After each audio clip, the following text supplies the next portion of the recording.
අයිබෝන් ඔබ සියලු දෙනාටම අදත් සුපුරුදු පරිදි තුලාව දේශපාලන සංවාදයේ සමගිනී ඔබ කිසිරින්නේ. ඔබ දන්නවා අපි පහුගිය දින කීපය තුළම පහුගිය මාස කීපය තුළම තුලාව දේශපාලන සංවාදයේ මෙහෙවුවාම එක දෙයක් එතන නතර වුණා. ඒ තමයි රටේ ආර්ථිකය කියන එක.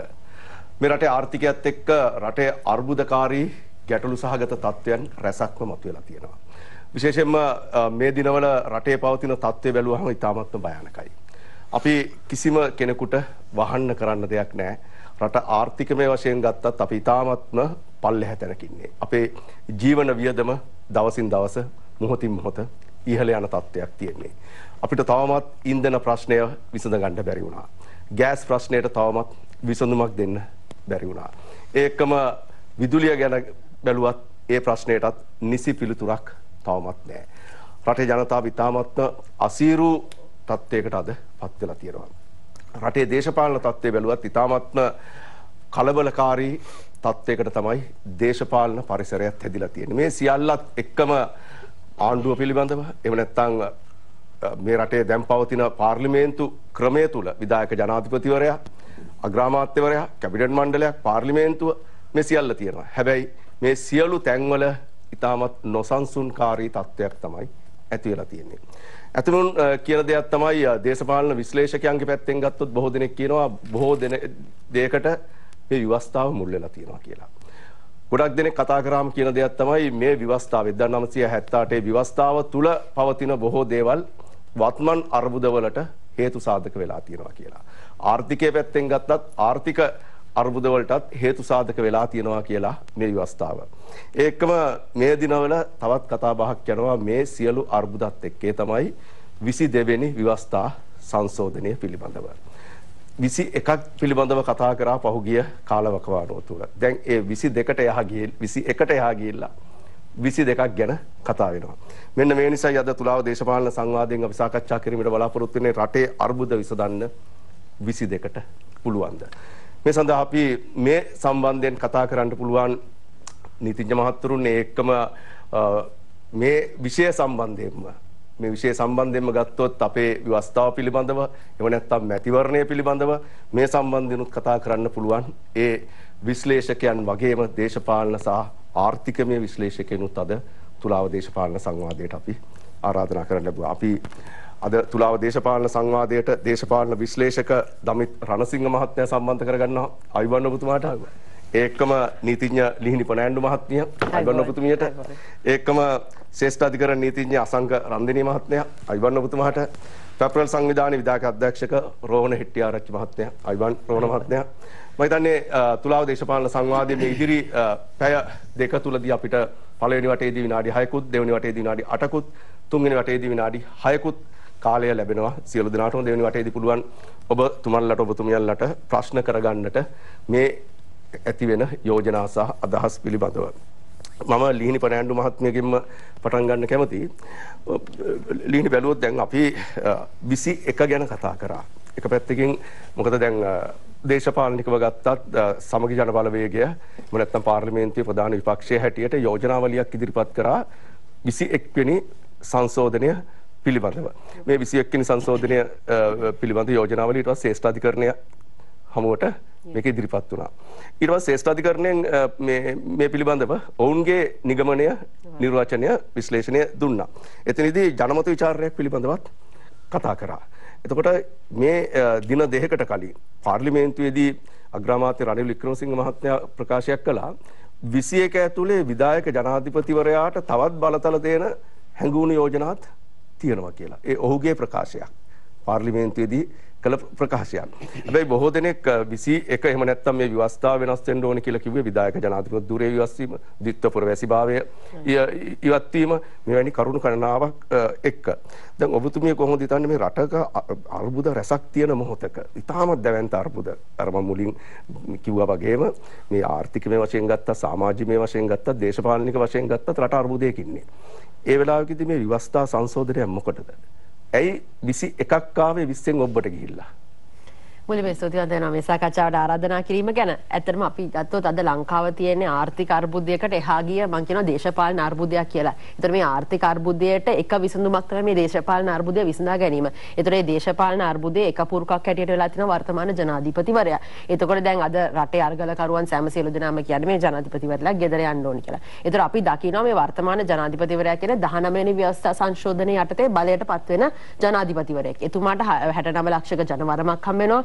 3/2ක ජනවරමක් හම්බ වෙනවා. ඒ පමණක් නෙවෙයි 20 වෙනි ව්‍යවස්ථා සංශෝධනය හරහා එතුමාගේ බලතල අසීමාන්තික වූ බලතල ප්‍රමාණයක් එතුමාට ලැබෙනවා. ඉතින් එතකොට දැන් එහෙම ඇවිල්ලා දැන් අපි පොඩක් කතා කරොත් මේ තියෙන වර්තමාන අර්බුදයට එක හේතුවක් තමයි මේ වර්තමාන ජනාධිපතිවරයා තුළ තියෙන අසීමාන්තික බලතල. දැන් අපි ගත්තොත් ජනාධිපතිවරයා දැන් මේ 20 වෙනි ව්‍යවස්ථා සංශෝධනය හරහා ඉන්න පුද්ගලයා කිසිම අවස්ථාවකදීවත් පාර්ලිමේන්තුවට වග කියන චරිතයක් නෙවෙයි. දැන් ඇත්තටම ගත්තොත් ජනාධිපතිවරයාගේ තීන්දුව తీරන ටිකක් අපි ගමු. දැන් එතුමාගේ පොහොර ප්‍රශ්නය ගත්තොත් එතුමා IMF එකට වෙලාවට නොයාම සම්බන්ධයෙන්. එතකොට ඩොලර් එක ආටිෆිෂියලි යම් ස්ථාක් දුරකට තියාගෙන ඉඳීම තුළ රටට බිලියන 4ක පාඩුවක් වෙලා තියෙනවා. ඉතින් මේ වගේ ජනාධිපතිවරයා තුළ අසීමාන්තික බලතල සෙන්ට්‍රලයිස් වෙච්ච හින්දා මේ අර්බුද රසකට වග කියන්න ඕනේ එතුමා. එතකොට දැන් මේ සියලු දෙයක් මෙන්නේ 20 වෙනි ව්‍යවස්ථා සංශෝධනය හරහා. එතකොට දැන් අද මේ පවතින ආර්ථික අර්බුදයට දැන් මේක ඉස්සරහට ගෙනියන්න ලංකාව කෙරේ විශ්වසනීයත්වයක් ඇති වෙන්න ඕනේ.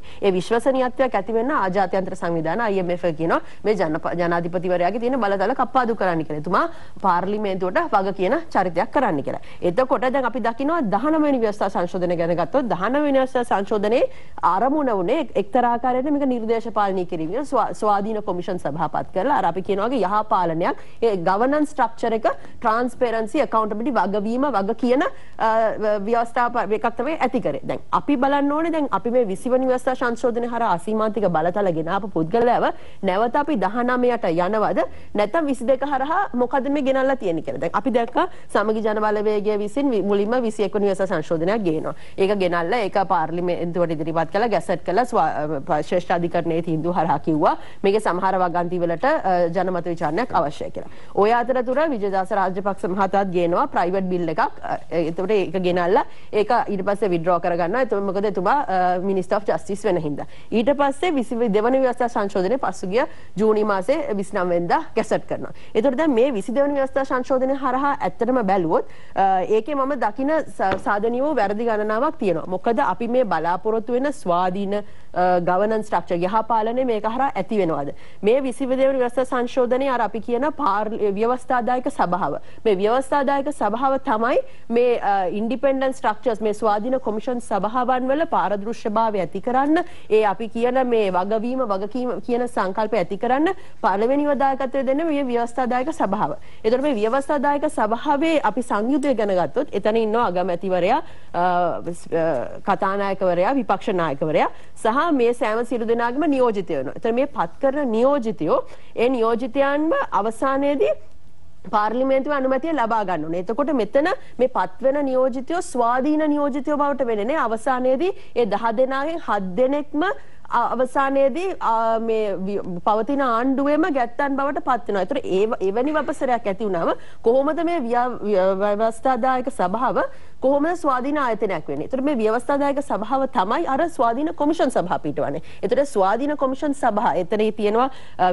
විගණන කොමිසම, මැතිවරණ කොමිසම, අල්ලාසා දූෂණ කොමිසම, මානව හිමිකම් කොමිසම සහ ලංකාවේ කියන්නේ ශ්‍රේෂ්ඨ අධිකරණයේ විනිසුරුතුමා වත් කිරීම ඉඳන් ඔඩිටර් ජෙනරල් පත් කිරීම පාර්ලිමේන්තුවේ ජෙනරල් සෙක්‍රටරි පත් කිරීම මේ සෑම සියලු දේම වෙන්නේ මේ ව්‍යවස්ථාදායක සභාව හරහා. එතකොට මේ වලට පුද්ගලයන් පත් වෙන්නේත් මෙන්න මේ කොමිසම හරහා. එතකොට මේ කොමිසම පක්ෂග්‍රාහී කොමිසමක් බවට පත් වෙන සංස්කෘතිය මේකක් හරහා කොහොමද අර වගකීම වග කියන පාරදෘශ්‍යභාවය ඇති කරන්නේ. ඉතින් එතකොට කියන්නේ 22න් මේ තත්ත්වය ඇති කරලා තියෙනවා. 22න් මේ තත්ත්වය ඇති කරලා තියෙනවා. ඒක තමයි 22 දැන් 19 වෙනි ව්‍යවස්ථා සංශෝධනය ගත්තොත් 19 වෙනි ව්‍යවස්ථා සංශෝධනයේදී අගමැති සහ විපක්ෂ නායකවරයාගේ ඒ කියන්නේ කන්සෙන්සස් එකෙන් එකඟත්වයෙන් තමයි මේ පුද්ගලයන්ව පත් කරන්නේ. නමුත් 22 වෙනි ව්‍යවස්ථා සංශෝධනය හරහා ඒක පාර්ලිමේන්තුවේ මේක කොන්ස්ටිටියුෂන් එකේ තියෙන පාර්ලිමේන්තුවේ මේ සඳහා අනුමැතිය ලබා ගන්න ඕනේ. ඉතින් එතකොට අවසානයේදී අර 10 දෙනෙක්ගේ ඉන්න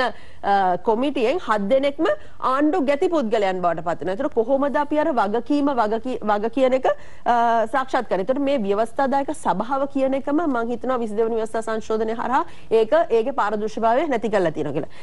අවසානයේදී අපි තේරුම් ගත යුතු දෙයක් තමයි මේ රටක පාලනය පක්ෂ දේශපාලනයක ඉදිරියට ගෙන යන පාලනයක් නෙවෙයි, රට ඉදිරියට ගෙන යන පාලනයක්. ඒතකොට රටේ යහපාලනයක් තියෙනවා නම් නීතිය ක්‍රියාත්මක වෙන ආයතන ස්වාධීනව කටයුතු කරනවා නම් අන්න ඒක තමයි විය යුත්තේ. එතකොට ඊට අමතරව ගිහිල්ලා කියනවා නම් එතකොට ජනාධිපතිවරයා ගත්තොත් ජනාධිපතිවරයාගේ මේ බලතල කප්පාදු කිරීමක් කරන්න ඕනේ. දැන් 19 වෙනි ව්‍යවස්ථා සංශෝධනයේ ජනාධිපතිවරයා පාර්ලිමේන්තුවට වග කියන තැනැත්තෙක්. නමුත් මේ 22 වෙනි ව්‍යවස්ථා සංශෝධනය හරහා මේ ජනාධිපතිවරයා මේ සතු බලතල මේ කප්පාදු කිරීම බලපවත්වන්නේ මේ වර්තමාන පාර්ලිමේන්තුවට නෙවෙයි ඊළඟ පාර්ලිමේන්තුවට. එතකොට දැන් මේ අරගලකරුවන් කියනවා නම් මේ ජනාධිපතිවරයාගේ තියෙන බලතල කප්පාදු කළා එතුමා වග කියන චරිතයක් වෙන් කරන්න කියලා ඒ දෙත් මේ 22 වෙනි ව්‍යවස්ථා සංශෝධනය හරහා සිද්ධ වෙන්නේ නැහැ. එතකොට දැන් අපි දකිනවා මේ ජනාධිපතිවරයාගේ ස්ව කැමැත්ත හින්දා තමයි මේ ප්‍රශ්න රටේ ඇති වෙලා තියෙන්නේ. එතකොට මේ අපි බලාපොරොත්තු වෙන මේ ආර්ථික විසඳුමට මේ 22 වෙනි ව්‍යවස්ථා සංශෝධනය හරහා විසඳුම් තියනවාද? මම නම් දකින්න හිටියට පැහැදිලිවම විසඳුම් නැහැ. ඉතින් එතකොට මේ දැන් ආණ්ඩුව එතකොට මේ කොලේ වහලා ගැහිීමක්ද කරන්නේ? අඩුම ගානේ 22න් ඉඳලා අපි එක්ක 19ට යන්න ඕනේ. නමුත් මේ 19ටවත් 19 ප්ලස් එකකටවත් නෙවෙයි කියලා තියෙන්නේ. 19න් ඔබට ගිය 19 මයිනස් එකකට තිබ්බ ජනාධිපතිවරයාගේ අර 20 වෙනි ව්‍යවස්ථා සංශෝධනය හරහා අසීමාන්තිකව බලතල ඇති කළ පත් කරපු ජනාධිපතිවරයාගේ බලතල ඉස්සරහට ගෙන යාමක් තමයි මේ 22 සිද්ධ වෙලා තියෙන්නේ. තමිත් රණසිංහ මහත්මයා ඔබතුමා දේශපාලන පැත්තෙන් ගත්තත් සමාජීය පැත්තෙන් ගත්තත් ආර්ථිකය පැත්තෙන් ගත්තත් විශ්ලේෂණයේ යෙදෙනවා නිරන්තරයෙන්. අර කිව්වොත් හැම වෙලාවෙම අප්ඩේට් වෙනවා මොකද වෙන්නේ කියන එක. දැන් මේ වෙනකොට රටේ විශාලම ප්‍රශ්නේ ආර්ථික ප්‍රශ්නය. ඒක තමයි උග්‍රව බලපාන්නේ. සමාජීය වශයෙන් ඒකත් අරහ ඇති වෙලා තියෙන ප්‍රශ්න රැසක්ම ඇති වෙලා තියෙනවා. ව්‍යවස්ථාවෙත් ගැටලුවක් තියෙනවා. මේ ව්‍යවස්ථාවේ ගැටලු විසඳගත්තොත් මේ ගොඩක් දේවල් වලට විසඳුම් ලැබෙනවා කියලාත් කියනවා. ඔබතුමා කොහොමද දකින්නේ මේ පවතින ආර්ථික තත්ත්වය? ඒ කියන්නේ පවතින ආර්ථික තත්ත්වය සහ මේ දේශපාලනය මේ දෙක එකට ගැට ගැහිලා තියෙනවා. මේ ආර්ථික ප්‍රශ්න විසඳ ගන්න මෙවැනි ව්‍යවස්ථාමය සංශෝධනයකින් එහෙම නැත්නම් අලුත් ව්‍යවස්ථාවකින් හරි කුමන හොදයකින් හැකියාවක් තිබෙනවද? බොහොම ස්තුතියි සුධර්මන් මේ අවස්ථාව ලබා දුන්නට. දැන් මම මේක දකින්නේ වෙනස් කෝණයකින්. මොකද දැන් අපි මේ රටේ මුලින්ම ඇතුනේ ආර්ථික අර්බුදයක්. එතකොට මිනිස්සු මුලින්ම පාරට බැස්සේ මේ රටට අවශ්‍ය ආර්ථික විසඳුම් වලට පිළිතුරු ඉල්ලලා.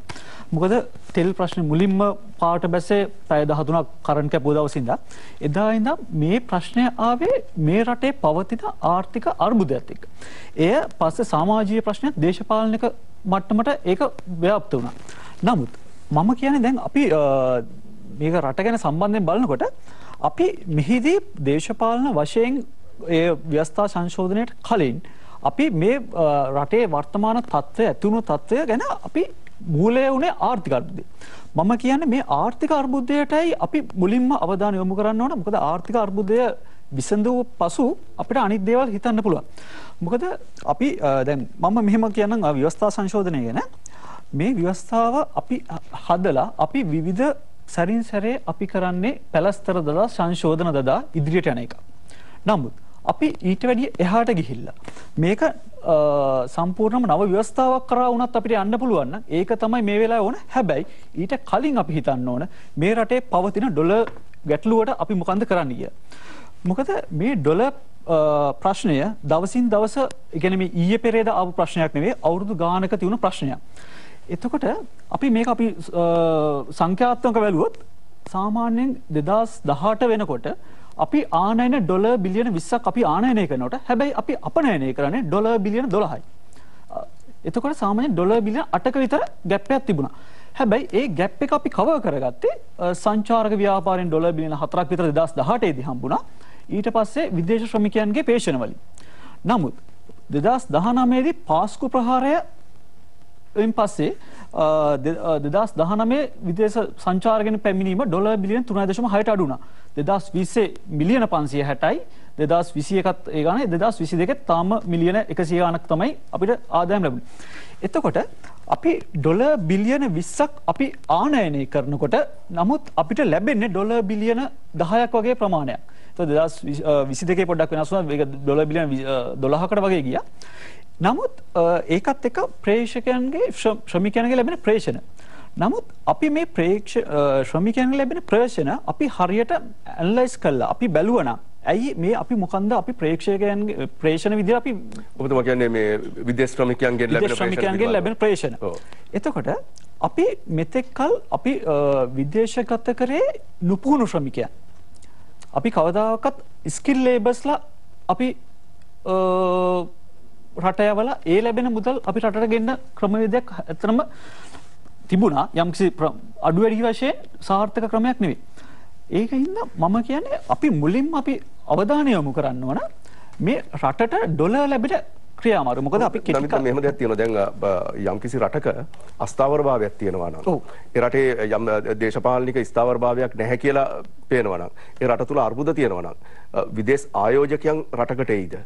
විදේශ එහෙම නැතුව සංචාරකයන් රටකට එයිද? ඒ නිසා දැන් මේ පවතින ව්‍යවස්ථා අර්බුදයත් එක්ක මේ ප්‍රශ්න ඇති වෙලා තියෙනවා නම් ඔබතුමා දකින්නේ නැද්ද ඒකටත් විසඳුමක් දෙන ගමන්ම තමයි කියලා මේ ආර්ථිකය ශක්තිමත් කරන්න ඕනේ.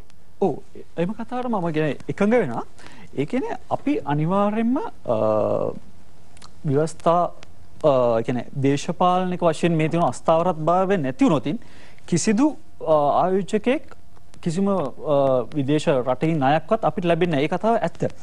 අපි දේශපාලන ස්ථාවරත්වයේ වගේම මගේ අදහස තියෙන්නේ ආර්ථික ස්ථාවරත්වයේ අපි ක්ෂණිකව ගන්න ඕනේ. මොකද මේක කෙටි කාලීන විසඳුම් තියෙනවා, දිගු කාලීන විසඳුම් තියෙනවා, මධ්‍ය කාලීන විසඳුම් තියෙනවා.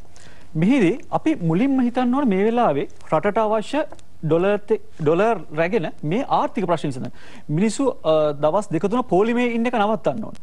මොකද දැන් අද තියෙන තත්ත්වයක් එක්ක ලංකාවට ඉන්ධන ආනයනය කරන ඩොලර් බිලියන 7-8ක් විතර අවුරුද්දකට වැය වෙනවා. නමුත් අපේ එක්ස්පෝර්ට් වලින් සම්පූර්ණ ආදායම එන්නේ ඩොලර් බිලියන 12ක් වගේ. එතකොට අපිට ලංකාවට ලැබෙන ඩොලර් සියල්ලම ඉන්ධන ආනයනය සඳහා වෙන් කරන්න. එතකොට අපිට ආහාර ඊට පස්සේ ඖෂධ ඒ වගේ දේවල් කරන්න රටේ අවස්ථාවක් නැති වෙනවා. ඒකත් එක්ක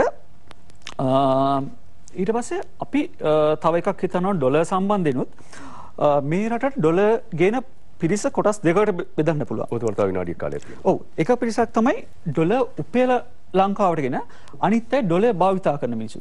මොකද අපි මේ රටේ බොහෝ පිරිසක් ඩොලර් භාවිතා කරනවා විතරයි. මොකද අපි ඉන්ධන සඳහා, විදුලිය සඳහා, ආහාර සඳහා ඒ හැම දෙයකම අපි ඩොලර් භාවිතා කරනවා. නමුත් අපි මේ රටට ඩොලර් ඇත්තටම අපි කී දෙනාද මේ රටට ඩොලර් ගේන්න බලන්නේ. මේක අපි අවධානය යොමු කළා. මේ ඩොලර් ප්‍රශ්නෙටත් ඉතා ඉක්මනින් විසඳුමක් ලබා නොදුන්නොත් මේ ඊට වඩා ලොකු තත්ත්වයකට ව්‍යාප්ත වෙන්න පුළුවන්. හොඳයි. රෝහණ හෙට්ටිආරච්චි මහත්මයා දැන් ඔබතුමා ගත්තොත් පෙප්‍රල් සංවිධානය ගත්තොත් අපි දන්න ඉතිහාසය තුලම මැතිවරණය ඉලක්ක කරගනිමින් එහෙමත් නැත්නම් බැලුවොත් අපි ව්‍යවස්ථාවත් එක්ක ගත්තොත් පෙප්‍රල් සංවිධානයේ නියුන් සහෝදරයෝ වගේ තමයි හැම වෙලාවෙම කටයුතු කරන්නේ. මොකද හැම වෙලාවෙම මේ ව්‍යවස්ථාව තුල මැතිවරණ ක්‍රම වේදයන් තුල තමයි ඔබතුමාලා කටයුතු කරලා තියෙන්නේ. දැන් අද පවතින තත්ත්වය ගත්තොත් 1978 අපේ ව්‍යවස්ථාව ඇතුලේ මේ 20 සැරයක් මේක සංශෝධනය වෙලා තියෙනවා. 21 ගේන්න හැදුවා. ඒක දැන් ශ්‍රේෂ්ඨ අධිකරණයේ හමුවේ තියෙනවා. දැන් 22කුත් ගේන්න හදනවා. දැන් ඒකම මේ කාලවකවානුව තුල බැලුවොත් අපි මේ ව්‍යවස්ථාවත් එක්ක ගත්තොත් දේශපාලන අර්බුද රැසකට මුහුණ දීලා තියෙනවා. එක්තරා අවස්ථාවකදී චන්ද්‍රිකා කුමාරතුංග මහත්මිය මේ රටේ ජනාධිපති වෙලා ඉන්න යුගයේදී නව ව්‍යවස්ථාවක් ගේන්න උත්සාහ කළා.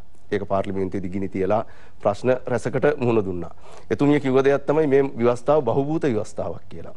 ඔබතුමා දකින්නවද මේ රටේ පවතින තත්ත්වයන්ට, ඒ රටේ පවතින අර්බුදවලට ව්‍යවස්ථාවෙන් විසඳුමක් දෙන්න පුළුවන්? එහෙම නැත්නම් 21 22 යලි 19 හෝ ගෙනල්ලා මේ පවතින අර්බුදවලට විසඳුම් දෙන්න පුළුවන්? එහෙම නැත්නම් මේ මුළු මොනින්ම මේ ව්‍යවස්ථාව වෙනස් විය යුතුයි කියලාද ඔබතුමා හිතන්නේ? ඔව් සුදර්මන් මුලින්ම ස්තුතිවන්ත වෙනවා ආරාධනය කිරීම පිළිබඳව.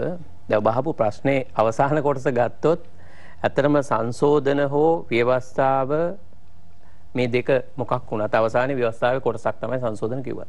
ඒ කියන්නේ රටේ මූලික අපි පාලනය වන මූලික ලියවිල්ල තමයි අපේ ව්‍යවස්ථාව කියන්නේ. ඒ නිසා අනිවාර්යයෙන්ම ව්‍යවස්ථාව මේ රටේ සියලුම ප්‍රශ්නවලට එක කේන්ද්‍රයක් වෙනවා. දැන් අපේ දමිත් මහත්තයා මතු කරපු කාරණේ මම ටිකක් වෙනස් විදිහකට ඔබතුමා වගේම දකින්නේ. මම නම් මේ කාරණේ දැන් මේ අර්බුදය මම ওই ප්‍රශ්නෙට එන්නම් මේ අර්බුදය මතුනේ ආර්ථික අර්බුදයක් හැටියට. මොකද මිනිස්සුන්ට තෙල් ටික නැති වෙනකොට ගෑස් ටික නැති වෙනකොට තමන්ට මේ ප්‍රශ්නේ තමන්ගේ ගෙදරට ළඟා වෙනකොට තමයි පුරවැසියා මේකට නැගිටින්න පටන් ගත්තේ. මේක ප්‍රශ්නයක් හැටියට දකින්න පටන් ගත්තේ. හැබැයි මේ ප්‍රශ්නේ රූට් එක කොහෙද කියලා බැලුවොත් මුල කොහෙද කියලා බැලුවොත් මේක ගවර්නන්ස් පිළිබඳ ප්‍රශ්නයක්. මේක ගවර්නන්ස් පිළිබඳ ප්‍රශ්නයක්. ඒ ගවර්නන්ස් පිළිබඳ ප්‍රශ්නේ නීත්‍යානුකූල ලේඛනය තමයි වපසරිය තමයි ව්‍යවස්ථාව කියන්නේ. එතකොට මේ අපේ රටේ ක්‍රියාත්මක වන මූලික ගවර්නන්ස් ස්ට්‍රක්චර් එක තමයි අපේ ව්‍යවස්ථාව කියලා කියන්නේ. එතකොට මේ වෙලාවේ ඔබතුමා අහපු 22 වෙනි සංශෝධනය මේකට උත්තරයක්ද කියලා ඇහුවොත් මේ ඉදිරිපත් කළ තියෙන 22 උත්තරයක් නෙමෙයි. අපි මේ 22 සම්පූර්ණයෙන්ම ප්‍රතික්ෂේප කරනවා. ඒකේ සාධනීය ලක්ෂණ නැහැ කියලා මම කියන්නේ නැහැ. 20ට සාපේක්ෂව සාධනීයයි. හැබැයි ජනතාව මේ මොහොතේ ඉල්ලන මේ වෙලාවේ රටේ තියෙන ප්‍රධානම ප්‍රශ්නේ තමයි මේ ආර්ථික ප්‍රශ්නات ඍජු ලෙසම බලපාන ජනතාවගේ විශ්වාසය බිඳුවටම බිඳ වැටලා තියෙනවා. අද සරලව ගත්තොත් තෙල් එන්නේ නැහැ කිව්වත් මිනිස්සු ඇයි පොලිමේ ඉන්නේ? මොකද තෙල් එන්නේ නැහැ කියන දවසේ තෙල් එනවා සෙඩ් එකට. තෙල් එනවා කියන දවසේ සෙඩ් එකට තෙල් එන්නේ නැහැ. ආණ්ඩුවේ මැති ඇමතිවරු කියන ප්‍රකාශ පිළිබඳව, අග්‍රාමාත්‍යවරයා කියන ප්‍රකාශ පිළිබඳව, ජනාධිපතිවරයා කරන ප්‍රකාශ පිළිබඳව ජනතාවගේ විශ්වාසයක් නැහැ. ඒක දේශීයවත් නැති වෙලා තියෙනවා, ජාත්‍යන්තරවත් නැති වෙලා තියෙනවා. එතකොට අපිට මේ වෙලාවේ මේ විශ්වාසය දිනා ගැනීමේ එක පියවරක් තමයි 22 වෙනි සංශෝධනය. අපි කියන ගවර්නන්ස් ටික අතුල් කරලා ආවොත් ජනතාව අහපව දේශීයව සහ ජාත්‍යන්තරව විශ්වාස කරන්න පටන් ගන්නවා. ඒ කියන්නේ මේ ගවර්නන්ස් මූලික හිල් ටික වහලා දාන්න කියලා මේ කියන්නේ. දැන් මේ 22 වෙනි ව්‍යවස්ථා සංශෝධනය ඔබ කිව්ව 20 වතාවක් සංශෝධනය වෙලා තියෙනවා කියලා. මම පුරවැසියෙක් හැටියට ලැජ්ජ වෙනවා. මේ එකම කාරණේ පිළිබඳව අපේ රටේ මේ 5 වෙනි වතාවට ඔය 22 සංශෝධනය එන්නේ. මේක 17 කියලා ආවා. මේ ඊට පස්සේ 18 එකට පරස්පරයක් ආවා. 19 එකට පරස්පරයක් ආය ආවා. ඊට පස්සේ 19ට පරස්පර 20ක් ආවා. දැන් ආපහු 21 නැත්තම් 22 කියලා කියනවා. එකම කාරණා පිළිබඳව මේ මොනවද තියෙන්නේ ජනාධිපතිගේ බලතල පිළිබඳව. ස්වාධීන කොමිසම සභාව පිළිබඳව. ද්විත්ව පුරවැසි භාවය පිළිබඳව. එකම ටික මේ පාර්ලිමේන්තුවේ 5 වෙනි වතාවට අපි අහපන් සංශෝධනය කරනවා. ඇයි මේ? පාලකයා මාරු වෙනකොට ඒගොල්ලන් ඕන විදිහට මේක දාගන්නවා. දැන් මේ ආණ්ඩුවපත් වෙනකොට රටේ බහුතර බලය ඉල්ලුවා. පාර්ලිමේන්තුවේ ජනාධිපතිතුමා දුන්නා බහුතර බලය. මොකද බහුතරේ නැත්තම් කරන්න අමාරුයි කිව්වා. ඒකට බහුතර බලය දුන්නා 3/2ක බලයක්. ඊට පස්සේ 20 වෙනි සංශෝධනයේ ඕනේ කිව්වා අහපව ජනාධිපතිවරයා වටා බලය කේන්ද්‍රගත කරගන්න. හැබැයි දැන් පාර්ලිමේන්තුවේ 3/2ක් තිබිලත් ව්‍යවස්ථාවෙන් තව බලතල ටිකක් ගත්තත් අද අසාර්ථක වෙලා තියෙනවා. හැබැයි මම කියන්නේ නෑ මේක මේ ගෝඨාභය රාජපක්ෂ මහත්මයාගේ අසාර්ථක වීමක් විතරක් කියලා. මොකද මේ අර්බුදය හැදෙන්නේ මේ ආණ්ඩුවෙන් විතරක් නෙමෙයි. මේ අර්බුදය ඉක්මන් කරගත්තේ අර්බුදය ළඟට ගෙන්න ගත්තේ වර්තමාන ජනාධිපතිවරයා. ඒකට ගත්ත වැරදි තීන්දුව මත ඔහු මේ අර්බුදය ඉක්මන් කළා. හැබැයි මේ ගවර්නන්ස් ප්‍රශ්නේ මේක දිගටම තිබුණා. දැන් අපි 19 සුබවාදීව කතා කළාට 19 තියෙන කාලේ තමයි මහ බැංකුව මංගොල්ල ගෑවේ. 19 තියෙද්දි තමයි සීනි වංචාවක් සිද්ධ වුණේ. ඒ නිසා 19න්ම ඔක්කොම ටික වෙනවා කියලා අපිට කියන්න බෑ. හැබැයි දැන් අපි මේ මිනිස්සු හැටියට පුරවැසියෝ හැටියට ඉල්ලන්නේ මොනවද? මේ 22 වෙනි සංශෝධනයෙන් අපි ඉල්ලන්නේ මොනවද? අපි කියන්නේ බලය බදා ගන්න නැතුව බලය බෙදා ගන්න කියලා. මේ අපි කවුරුවත් දමිත් අපි සුධර්මන් අපි ඉල්ලනවා අපිට බලය දෙන්න කියලා. අපි දීපු බලය පාර්ලිමේන්තුවටයි ජනාධිපතිවරයාටයි අපි කියනවා මේ තනියෙන් බලය ඕගොල්ලෝ භුක්ති විඳින්න ගියාම ඕගොල්ලන්ට ඕගොල්ලන්ගේ සීමාව හොයාගන්න බැරි වෙනවා. ඕගොල්ලෝ වැරදි තීන්දුව ගන්නවා. අනිත් අයත් සාකච්ඡා කරන්නේ නැහැ. ඒකනේ කුෂිකර්මයට උනේ. ඒතර අපි කියන්නේ පාර්ලිමේන්තුවත් එක්ක බෙදා ගන්න බලය. ඔබට තියෙන බලය වගවීමට යටත් කරන්න. අපි කියන්නේ බලය බෙදාගෙන පාලනය කරන්න. බදා ගන්න එපා කියලා. වෙන මොනවද අපි කියන්නේ? රෝහණවත් ඒක 19න් සිද්ධ වුණාද? ඔබතුමා හිතන විදිහට 19න් එක යථාර්ථයක් වුණාද? 19න් ආරම්භයක් දීලා තියෙනවා. අපි ඇත්තටම අපේ දැන් මේ සියලු කණ්ඩායම් එකතු කරලා අපි collective for reforms කියලා කණ්ඩායමක්. ඒකේ වෘත්තීයවේදීන්, සිවිල් සංවිධාන, ආගමික නායකයෝ, වෘත්තීය සමිති මේ ගොඩක් එකතු වෙලා. අපි කාරණා 11ක් ඉදිරිපත් කරලා තියෙනවා මේ 22 වෙනි සංශෝධනයට ඇතුළත් කරගෙන කියලා. 19 අවම වශයෙන් හොඳයි. හැබැයි 19 ආරම්භයක් විතරයි. 19 මං කිව්වේ 19 තියෙද්දිත් හොරා කෑම සිද්ධ වුණා. දැන් අපි ඉල්ලන්නේ මේ හොරා කන්න තියෙන හිල් ටික වහන්න කියලා. මන්ත්‍රීවරුන්ට මේකට ඡන්ද දෙන්න බැරි ඇයි? අපි කියන්නේ law and order එක ගේන්න කියලා. මන්ත්‍රීවරුන්ට ඇයි ඡන්ද දෙන්න බැරි? අපි කියන්නේ මේ රාජ්‍ය සම්පත්තික හොඳට කළමනාකරණය කරන්න පුළුවන් ස්ට්‍රක්චර් එකක් හදන්න. දැන් මේක ඇත්තටම පුජ්‍යල පිළිබඳ ප්‍රශ්නකුත්. දැන් ලෝකේ වෙනත් රටවල් තියෙනවා. දැන් බ්‍රිතාන්‍යයේ මේ වෙනකොට යම් යම් ප්‍රශ්න මතුවලා තියෙන්න පුළුවන්. හැබැයි අලිඛිත ව්‍යවස්ථාවක් ඇතුලේ යන්නේ දියුණු දේශපාලන සංස්කෘතියක් තියෙනවා. ඉතින් අද ප්‍රශ්නේ තියෙන්නේ අපේ රටේ මේ ජනාධිපතිවරයා හෝ ව්‍යවස්ථාව පිළිබඳ විතරක් ප්‍රශ්නයක්ම නෙමෙයි. අපේ සමස්ත දේශපාලන සංස්කෘතියම බිඳ වැටලා තියෙන්නේ. අපේ සියලු සංස්ථා බිඳ වැටලා තියෙන්නේ. ඒ බිඳ වැටලා තියෙන එක ඇතුලේ අපි එක කොටසක් අරන් කතා කරනවා මේක හැදුවොත් අපිට මේ ප්‍රශ්න වල උත්තර හම්බ වෙනවද? හැබැයි එහෙම මේ රටේ මේ ප්‍රශ්න විසඳන්න බෑ. හැබැයි 22 අපි හිතන විදිහට ගොඩ නැගුවොත් මහජන අභිලාෂයන් ඇතුළත් කරලා ඒකේ මේ ගවර්නන්ස් ස්ට්‍රක්චර් එක හැදුවොත් දේශීයව සහ ජාත්‍යන්තර විශ්වාසය ගොඩනගෙන්න පුළුවන්. එතකොට අර පිටරට තියෙන සල්ලි මෙහෙට ගලන් එන්න පුළුවන්. එතකොට ව්‍යාපාරිකෝ මෙහි ආයෝජනේ පටන් ගන්න පුළුවන්. මේකට දේශපාලන ස්ථාවර භාවය ඇති කරගත්තේ නැත්නම් අපිට ආර්ථිකය හදන්න බෑ. හොඳයි. අසංක රන්දිනී මහත්මයා ඔබතුමා ශ්‍රේෂ්ඨ අධිකරණ නීතිඥයෙක් වගේම මේ පවතින දේශපාලනය තුළ අද වත්මන් දේශපාලනය කියවන කෙනෙක් හැටියට දැන් අපි එක් කාලෙක ඉගෙන ගන්නකොට කිව්ව දෙයක් තමයි 1972 ජනරජ ව්‍යවස්ථාව තමයි හොඳම ව්‍යවස්ථාව කියලා. ඊට පස්සේ ජේ.ආර්. ජයවර්ධන මහත්මයා මේ රටේ බලයටපත් වෙලා 1978 ව්‍යවස්ථාවක් කියනවා. ඒ ව්‍යවස්ථාව තුළ විධායක ජනාධිපති ධුරේ තියෙනවා. ඒ ව්‍යවස්ථාවත් ඇතුළේම තියෙනවා විවෘත ආර්ථික ක්‍රමයට අවශ්‍ය කරන අංගෝපාංග සියල්ලම. එදා ඉඳලා අද වෙනකන් දැන් රෝණ මහත්මයා කිව්වා වගේම 20 වතාවක් එකම කරුණක් එක්ක ගැට ගැහිලා මේ ව්‍යවස්ථාව සංශෝධනය කරන්න උත්සාහ කරනවා.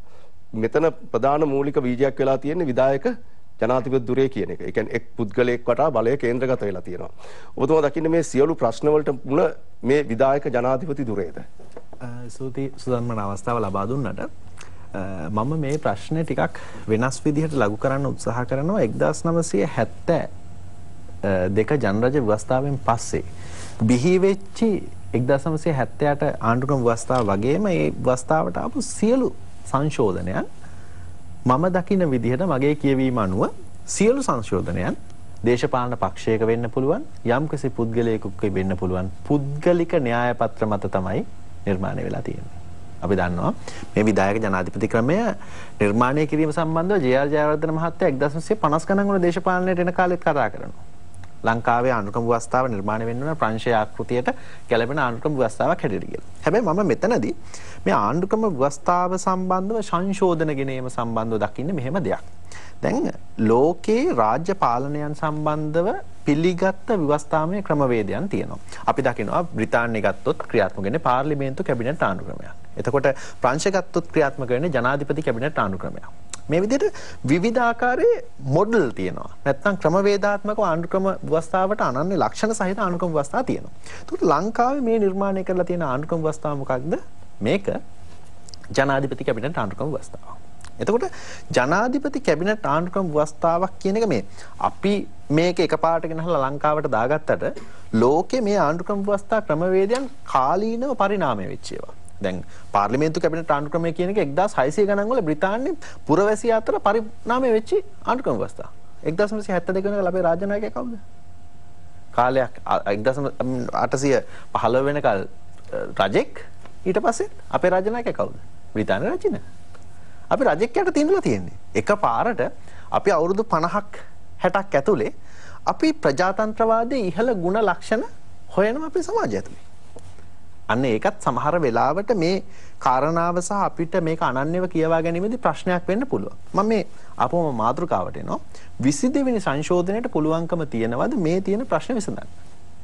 මම පොඩ්ඩක් වටේට ගියේ මම මේ ආණ්ඩුක්‍රම ව්‍යවස්ථාව නිර්මාණය වීමේ සිට සංශෝධන සියල්ල මොකක් හරි පුද්ගලික දේශපාලන අවශ්‍යතාවයක් මත හැදුනේ. හැබැයි ඒ හැම සංශෝධනයක්ම තත්කාලීනව දේශපාලනිකව සුජාතයි. අපි දන්නවා 20 වෙනි ආණ්ඩුක්‍රම ව්‍යවස්ථා සංශෝධනය ගේන්නත් මහින්ද රාජපක්ෂ මහත්තයා ජනවරමක් ඉල්ලනවා. ජනවරමක් හම්බ වෙනවා. එතකොට මේ ව්‍යවස්ථා සංශෝධනය සුජාත වෙනවා. 17 වෙනි ආණ්ඩුක්‍රම ව්‍යවස්ථා සංශෝධනයත් එහෙමයි. 19 වෙනි ආණ්ඩුක්‍රම ව්‍යවස්ථා සංශෝධනයත් එහෙමයි. 18 වෙනි ව්‍යවස්ථා සංශෝධනයත් එහෙමයි. හැබැයි මේක ඇතුලේ අවසානාත්මකව වෙලා තියෙන්නේ මොකද්ද? අපි හැමදෙනෙක්ගෙම ජන ජීවිතය අවිනිශ්චිතභාවයකට ඇවිල්ලා තියෙනවා. එතකොට ආණ්ඩුක්‍රම ව්‍යවස්ථාවකට පුළුවන්කම තියෙන්න ඕනේ අපිට අපව ආරක්ෂා කරන්න මූලික නීතියට පුළුවන් කියන හැඟීම ඇති කරන්න. හැබැයි මම ආණ්ඩුක්‍රම ව්‍යවස්ථාව 148 වෙනි වගන්තියට ඔබේ අවධානය ගෙනියනවා. දැන් අපේ රටේ ඇති වෙලා තියෙන්නේ මොකද්ද? ආර්ථික අර්බුදයක්. එතකොට මූල්‍ය පාලනය සම්බන්ධව තමයි මේ ප්‍රශ්නේ නිර්මාණය වෙලා තියෙන්නේ. රාජ්‍ය මූල්‍ය පිළිබඳ සම්පූර්ණ පාලනය පාර්ලිමේන්තුව සතු වන්නේය. ඒක වෙන කාටවත් දෙන්න පුළුවන් බලයක් නෙවෙයි පාර්ලිමේන්තුවට තියෙන්නේ.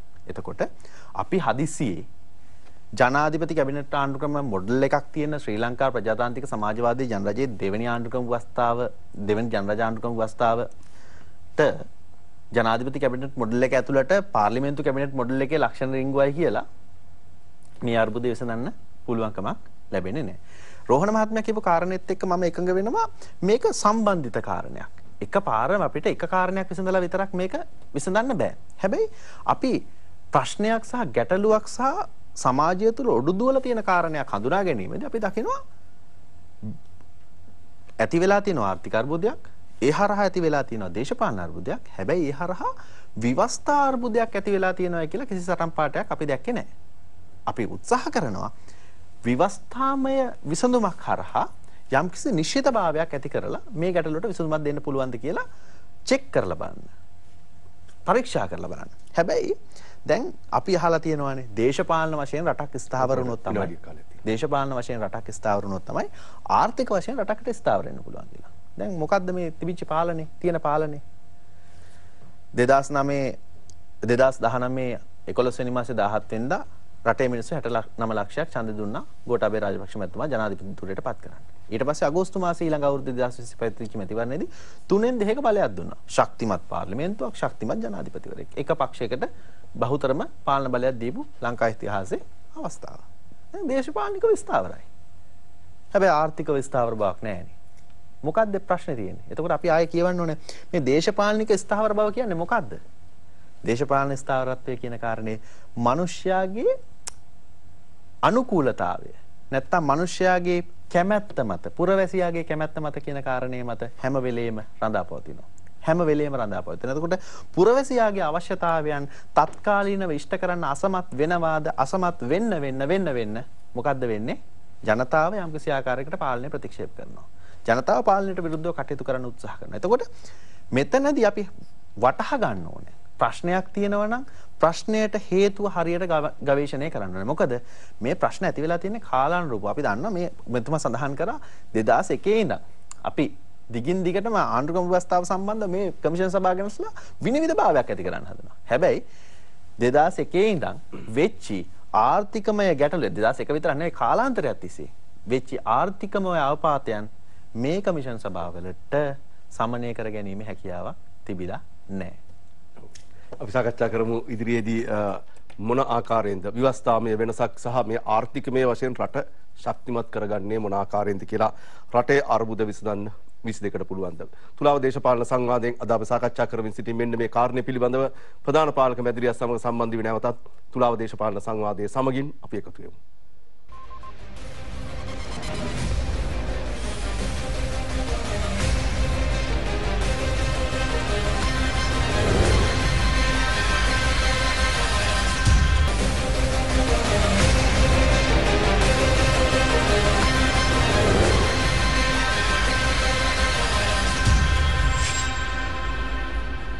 ඔබනවතත් තුලාව දේශපාලන සංවාදයේ සමගින් රටේ අර්බුද විසඳන්න 22කට පුළුවන්ද? 22 වෙනි ව්‍යවස්ථා සංශෝධනයට පුළුවන් වෙයිද රටේ ප්‍රශ්න විසඳන්නට? නීතිඥ ලිහිණි පණ්ඩු මහත්මිය දැන් ඔබතුමී කිව්වා මේ උඩම එහෙම නැත්නම් විධායක ජනාධිපතිවරයා වටා කේන්ද්‍රගත වෙලා තියෙන මේ බලතලත් එක්ක අර්බුද රැසක් අද මුණ දීලා තියෙනවා. දැන් නැගෙන සටන් පාඨය ඒ කියන්නේ අපි හිතමු තරුණයන් අද පාරට බැහැලා තියෙනවා. උන් අරගලයක් කරනවා. අරගල භූමියක් හදාගෙන තියෙනවා. දැන් හැමතැනම කොයි දවසේ බැලුවත් කොයි මොහොතේ කොයි වෙලාවෙ හරි මොකක්කෝ විරෝධතාවයක් ගැටුමක් නිර්මාණය වෙමින් තිබෙනවා. දැන් බොහෝ දෙනෙකුට කියනවා ජනාධිපතිවරයා ඉවත් විය යුතුයි. ජනාධිපතිවරයා ගෙදර යා යුතුයි කියලා. දැන් ඔබතුමිය හිතන විදිහට ව්‍යවස්ථානුකූලව ගත්තොත් ජනාධිපතිවරයාව ඉවත් කිරීම පිළිබඳව මහා දැවැන්ත බැඳීමක් තියෙනවා. ඒ ලොකු බැරියර් එකක් තියෙනවා. දෝෂ අභියෝගයක් ගේන්න ඕනේ. ඒක ලොකු පාරක යන්න ඕනේ දෙයක්. ඉවත් වීම පමණයි තියෙන්නේ. ඒ කියන්නේ සිය කැමැත්තෙන් ජනාධිපතිවරයා ඉවත් වුණොත්.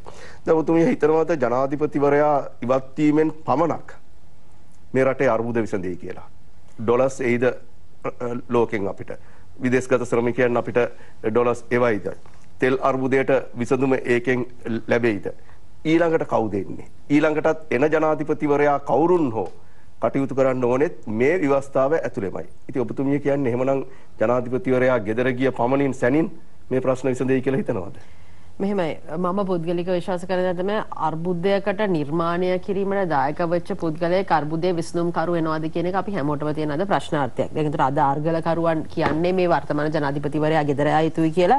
හේතුව එතුමා තමයි මේ සෑම සියලු ප්‍රශ්නයකටම මූලික වෙලා තියෙන්නේ කියලා. දැන් අර ඉස්සෙල්ලා මෙතුමන්ලා කිව්වා වගේ ඒ කියන්නේ දැන් වර්තමානයේ තියෙන මේ අර්බුදයට තෙල් අර්බුදයට සෑම සියලු දෙයකටම එතුමාගේ නිවැරදි ලෙස වෙලාවට තීන්දුව తీරන නොගැනීම සහ එතුමාගත තීන්දුව తీරන කිසිම අවස්ථාවකදී අභියෝග ලක් කිරීමකටත් අවස්ථාවක් තිබිලා නැහැ. හේතුව අපි හරි දැක්ක ඉස්ලා කිව්වා වගේ 20 වෙනි ව්‍යවස්ථා සංශෝධනය හරහා සීමාන්තික බලතල ඇතිවෙච්ච පුද්ගලයෙක් තමයි මේ වර්තමාන ජනාධිපතිවරයා. ඉතින් එතකොට දැන් මේ වර්තමාන ජනාධිපතිවරයා ඇයි ගෙදර යා යුත්තේ කියන්නේ. දැන් එතකොට දැන් මේ තියෙන ප්‍රශ්නේ අපි ලංකාව කියන්නේ ණයබරින් මිරිකිලා පීඩිත වෙලා තියෙන රටකට. ඒතර අපිට මෙතන ඩොලර් අර්බුදයක් තියෙනවා. ඒතර අපි විදේශ රටවල් වලින් ඩොලර් අරගෙන තමයි අද අපි නිකන් අර එදා ලැබෙන ටුවර්ස් වගේ තමයි මේ රට ඉස්සරහට යන්නේ. එතකොට අපි දැන් IMF එකට ගිහිලා තිනවා. IMF එක කොන්දේසි මාලාවක් ගණනාවක් දාලා තිනවා. ඒතර කියනවා ලංකාවේ විශ්වසනීයත්වයක් ඇති වෙන්න ඕනේ. ආණ්ඩුව කෙරෙහි ඒ කියන්නේ දැන් මේ දූෂණ වංචා වලින් තොර වෙච්ච ඒ කියන්නේ පාරදෘශ්‍ය පාලන ක්‍රමයක් එක්ක ඇති වෙන්න ඕනේ.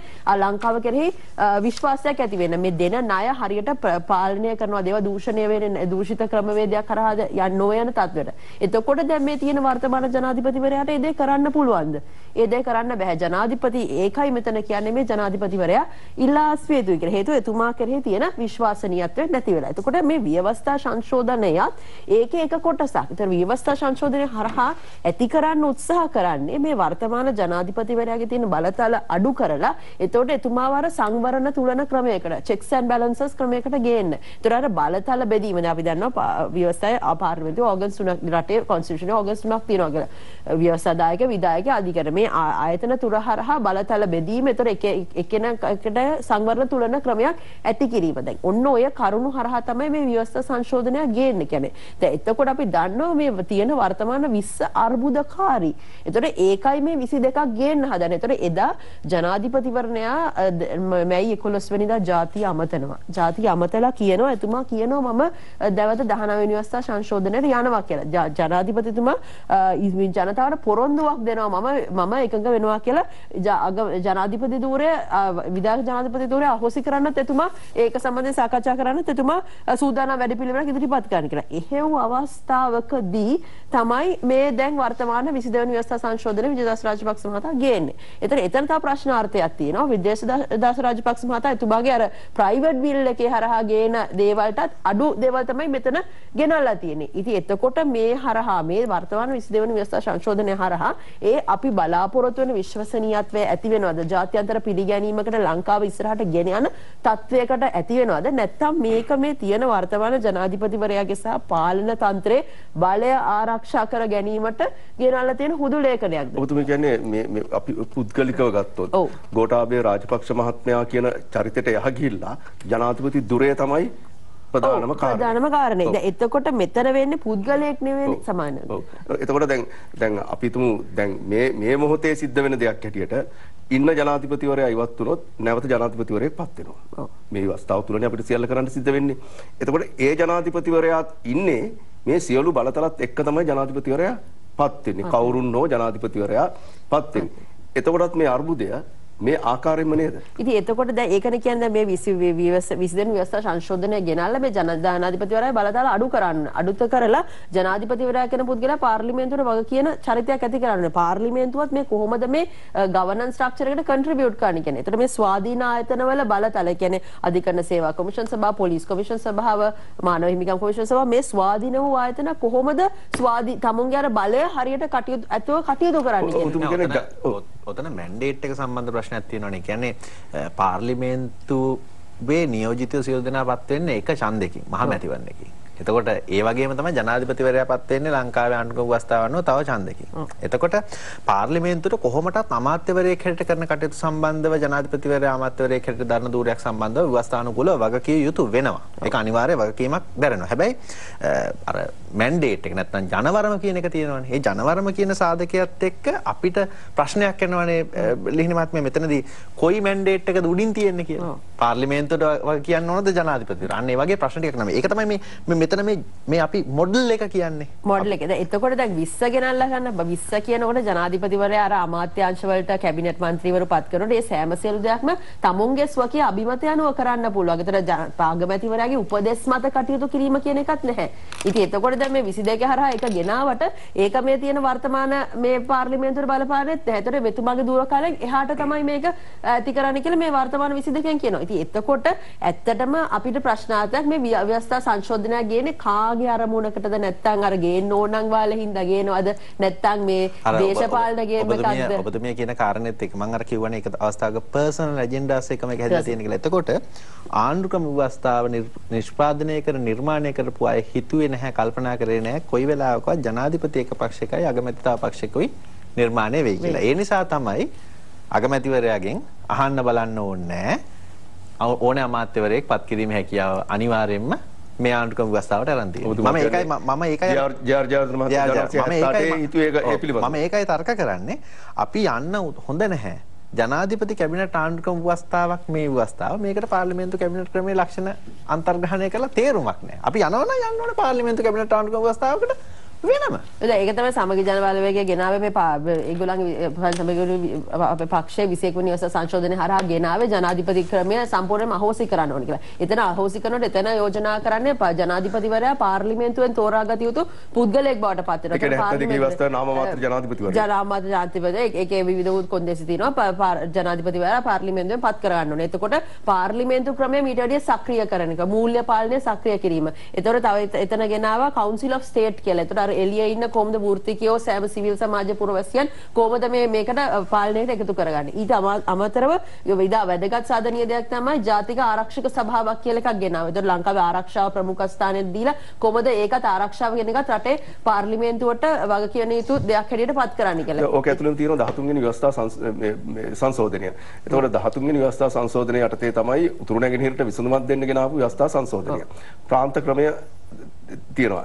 දැන් මේක ඇතමුන් කියන දෙයක් තමයි ජනාධිපතිවරයා අවහොසි වුණොත් මේක ආණ්ඩුකාරවරුන් යටතට ගිහිල්ලා ආණ්ඩුකාරවරුන් යටතේ පාලනය වෙන ඒ පළාත් ක්‍රමය තුල පොලිස් බලතල, ඉඩම් බලතල, අනිකුත් බලතල වෙන් කරලා රට කැඩෙන තත්ත්වයකට එන්න පුළුවන් කියලා. මේ පිළිබඳවත් ඇතිමුන් යම් බියක් මතු කරලා තියෙනවා. ඒක මේ අවස්ථාවේදී එතන සාකච්ඡා වුණේ නැහැ. මෙතන 21 වෙනි ව්‍යවස්ථා සංශෝධනය හරහා එතන සම්පූර්ණයෙන්ම අරමුණ වුණේ මේ වර්තමාන ජනාධිපතිවරයාගේ පාර්ලිමේන්තුවේ තියෙන බලතල ටික අඩු කරලා එතුමා කොහොමද පාර්ලිමේන්තුවට වග කියන පුද්ගලයෙක් කරන්නේ, ව්‍යවස්ථාදායක විධායකයෙක් කොහොමද අහෝසි කරන්නේ කියන එක. කියන්නේ පවතින ආර්ථික අර්බුදයට විසඳුම හැටියට තමයි ඒ දේ එතන සාකච්ඡා වුණේ. දැන් එතකොට අපි ඇත්තටම බැලුවොත් මම අර ඉස්සෙල්ලා කියපු කතාවට කියන්න කැමතියි අපි රටක් හැටියට ඉස්සරහට යනවා නම් අපි මේ ක්‍රමවේදයට තමයි මූලිකත්වය දෙන්න ඕනේ. දේශපාලන පක්ෂ සහ පක්ෂවල න්‍යාය පත්‍රයට අනුව නෙවෙයි. දැන් අපේ රටේ මිනිස්සු හිතන්නේ මේ පුද්ගලයෝ මාරු වෙනවා, ඔලු ගෙඩි මාරු වුණාම මේ විසඳුමක් ඇති වෙයි කියලා. එහෙම නෙවෙයි. අපි රටට යහපාලනයක් ඇතුව කොහොමද අපේ මේ පාලන තන්ත්‍රය හරියට හදාගන්නේ? ඒකට මුලින් ඇහුවෙත් ඒක. ඒ කියන්නේ මේ ඉන්න වත්මන් ජනාධිපතිවරයා ඉවත් වුණොත්, ඉවත් කළොත් ඒ සැනින් මේ රටේ ප්‍රශ්න විසඳෙයිද? තෙල් පෝලින් ටික නැති වෙයිද? ඩොලර්ස් ටික එයිද රටට? ඉස්සෙල්ලා කිව්වා වගේ මේ වර්තමාන ජනාධිපතිවරයා ඉල්ල අස් වෙන්න ඕනේ. හේතුව එතුමා කෙරෙහි තියෙන විශ්වාසය බිඳ වැටිලා තියෙන. ඉතින් එතුමා ඔය තවදුරටත් ඔය පුටුවේ ඉන්නකොට ලංකාවේ අර්බුදය මේ වැඩි වෙන එක විතරයි වෙන්නේ. ඉතින් හැබැයි මේ රට කොතරම් දුරට වැඩි වෙලා ආගාදරයට වෙලාද කිව්වොත් මේ ලංකාවට ප්‍රතිසංස්කරණ ඕනේ, ගැඹුරු ප්‍රතිසංස්කරණ ඕනේ. ඒ දේ කරන්න නම් මම අර ඉස්සර කියනවා වගේ අපි සර්වපාක්ෂික ආණ්ඩුවකට යනවා. මේ අවස්ථාවේදී මේ රටට කළ යුතු විය යුතු හොඳම දේ තමයි මේ පාර්ලිමේන්තුවේ සිටින සියලුම දෙනා එකතු වෙලා මේ ලංකාවට අවශ්‍ය මේ ප්‍රතිසංස්කරණ කරන එක. මේ ප්‍රතිසංස්කරණ ඉතා දුෂ්කර දේවල්. මෙතන තියෙනවා නීතිමය ප්‍රතිසංස්කරණ, රාජ්‍ය ව්‍යුහයට අදාළ ප්‍රතිසංස්කරණ, රාජ්‍ය පරිපාලනයට, නීතියට, එතකොට නීතියේ ආධිපත්‍ය, මේ විගණනය, එතකොට ප්‍රසම්පාදන කටයුතු. එතකොට දැන් අපි දන්නවා රටේ පාඩු ලබන ආයතන තියෙනවා. සිලෝන් පෙට්‍රෝලියම් එක, ශ්‍රී ලංකන් එයාලයින්ස්, මෙන්න මේවල ව්‍යුහාත්මක වෙනස්වීම් සිදු කරනවාද? එතකොට රාජ්‍යාන්තරණ රීස්ට්‍රක්චර් කරනවාද? ඉතින් මෙන්න මේ සෑම සියලු දේවල් වලටම මේ අර්බුදය හරහා අපි විසඳුම හොයන්න ඕනේ. ඒක මේ ඉන්න පුද්ගලයෝ මාරු කරලා කරන්න පුළුවන් දෙයක් නෙමෙයි. දැන් ඔබතුමී කියන පුද්ගලයෝ මාරු කරලා කරන්න පුළුවන් දෙයක් නෙමෙයි කියලා. හැබැයි ඊළඟට එන ජනාධිපතිවරයාත් එන්නේ මේ 225 ඇතුලේ. දැන් රටේ නැගෙන දෙයක් තමයි මේ විශේෂයෙන්ම මේ යෞවනය අරගලයේ ඉන්න තරුණ තරුණියන් කියන ප්‍රධානම සටන් පාඨය 225ම එපා. හැබැයි 225ම එපා කියලා මේ 225ම ඇතුලෙන් තමයි මේ ජනාධිපතිවරයාට ගෙදර යන්න කියලා තව ජනාධිපතිවරයෙක් පත් කරගන්න වෙන්නේ. එතකොට ආයෙත් මේ අර්බුදේම නේද එන්නේ. මෙහෙමයි 225ම එපා කියන එක දේශපාලනයේ වශයෙන් එදා ගෙන ආපු ටැග්ලයින් නමුත් 225 ඇතුලේ හොඳ මිනිස්සුත් ඉන්නවා. නැත්නම් 225 ඇතුලේ සාධනීය වැඩක් කරන්න පුළුවන් මිනිස්සුත් ඉන්නවා. මෙතන අපිට මම නම් දකින විදිහට මේ දේශපාලන අර්බුදයට විසඳුම තියෙන මේ සෑම සියලු දෙනාම එකතු වෙලා සර්වපාක්ෂික ආණ්ඩුවක් හදලා කෙටි කාලයක් තුල මේ ලංකාවට අවශ්‍ය ප්‍රතිසංස්කරණ කරන්න ඕනේ. අපි පිළිගන්න ඕනේ සුධර්මන් අපි රටක් හැටියට වැටිලා තියෙන්නේ. එතකොට මේ හැම සියලු දෙනාගේම දේශපාලන පක්ෂවල පුද්ගලික න්‍යාය හින්දා තමයි විටින් විට පත්වෙච්ච පුද්ගලයන්ගේ පුද්ගලික න්‍යාය මේ සෑම සියලු දෙයකටම සාධක වෙලා තියෙනවා. ඉතින් අපි රටක් හැටියට ඉස්සරහට යන්න නම් අපි මේ සාධනීය වූ ප්‍රතිසංස්කරණ ටික කරේ නැත්තම් අපිට යන්න බෑ. මේක එතකොට එක පුද්ගලයෙක් ඇවිල්ලා කරන්නත් බෑ. හේතුව එතකොට විපක්ෂ ඉන්න කණ්ඩායම ඒගොල්ලන්ට කරන්න දෙන්නෙත් නෑ. ඉතින් මේ අවස්ථාවේ රටට වෙන්න පුළුවන් හොඳම දේ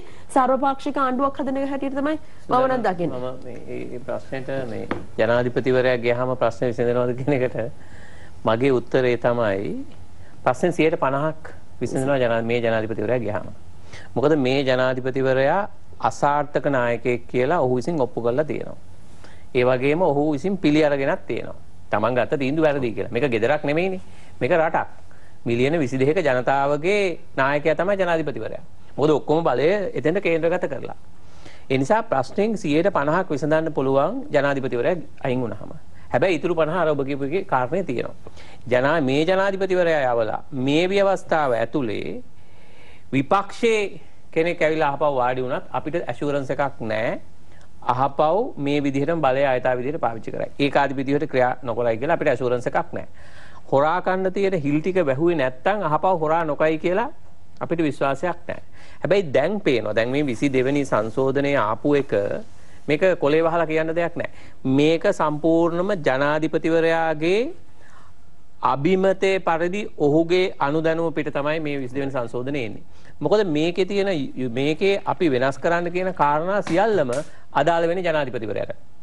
දැන් මේ කියන්නේ ජනාධිපතිවරයාට තියෙන බලතල ටිකක් පාර්ලිමේන්තුවට දෙන්න කියලානේ කියන්නේ. දීලා චෙක් ඇන්ඩ් බැලන්ස් සිස්ටම් එක හදන්න කියලා. එතකොට දැන් මේ තියලා තියෙන්නේ දෙන්න කියපු බලය ටික අහපව ජනාධිපතිවරයා ගාව තියාගෙන තියෙනවා. එතකොට ඒ අදාළ දේශපාලන පක්ෂ ආණ්ඩු පක්ෂයේ മന്ത്രിවරු තමන්ට බලය දෙන්න තමන්ට පාර්ලිමේන්තුවට ගේන්න ඕනේ බලය ටික ජනාධිපතිවරයාට කැමැත්තෙන් දෙනවා වෙන්න බෑනේ. එතකොට එහෙමනම් ජනාධිපතිවරයාගේ අවශ්‍යතාවයේ මත තමයි ජනාධිපතිවරයාට දන්නේ නැහැ කියලා කියන්න බෑ මේක.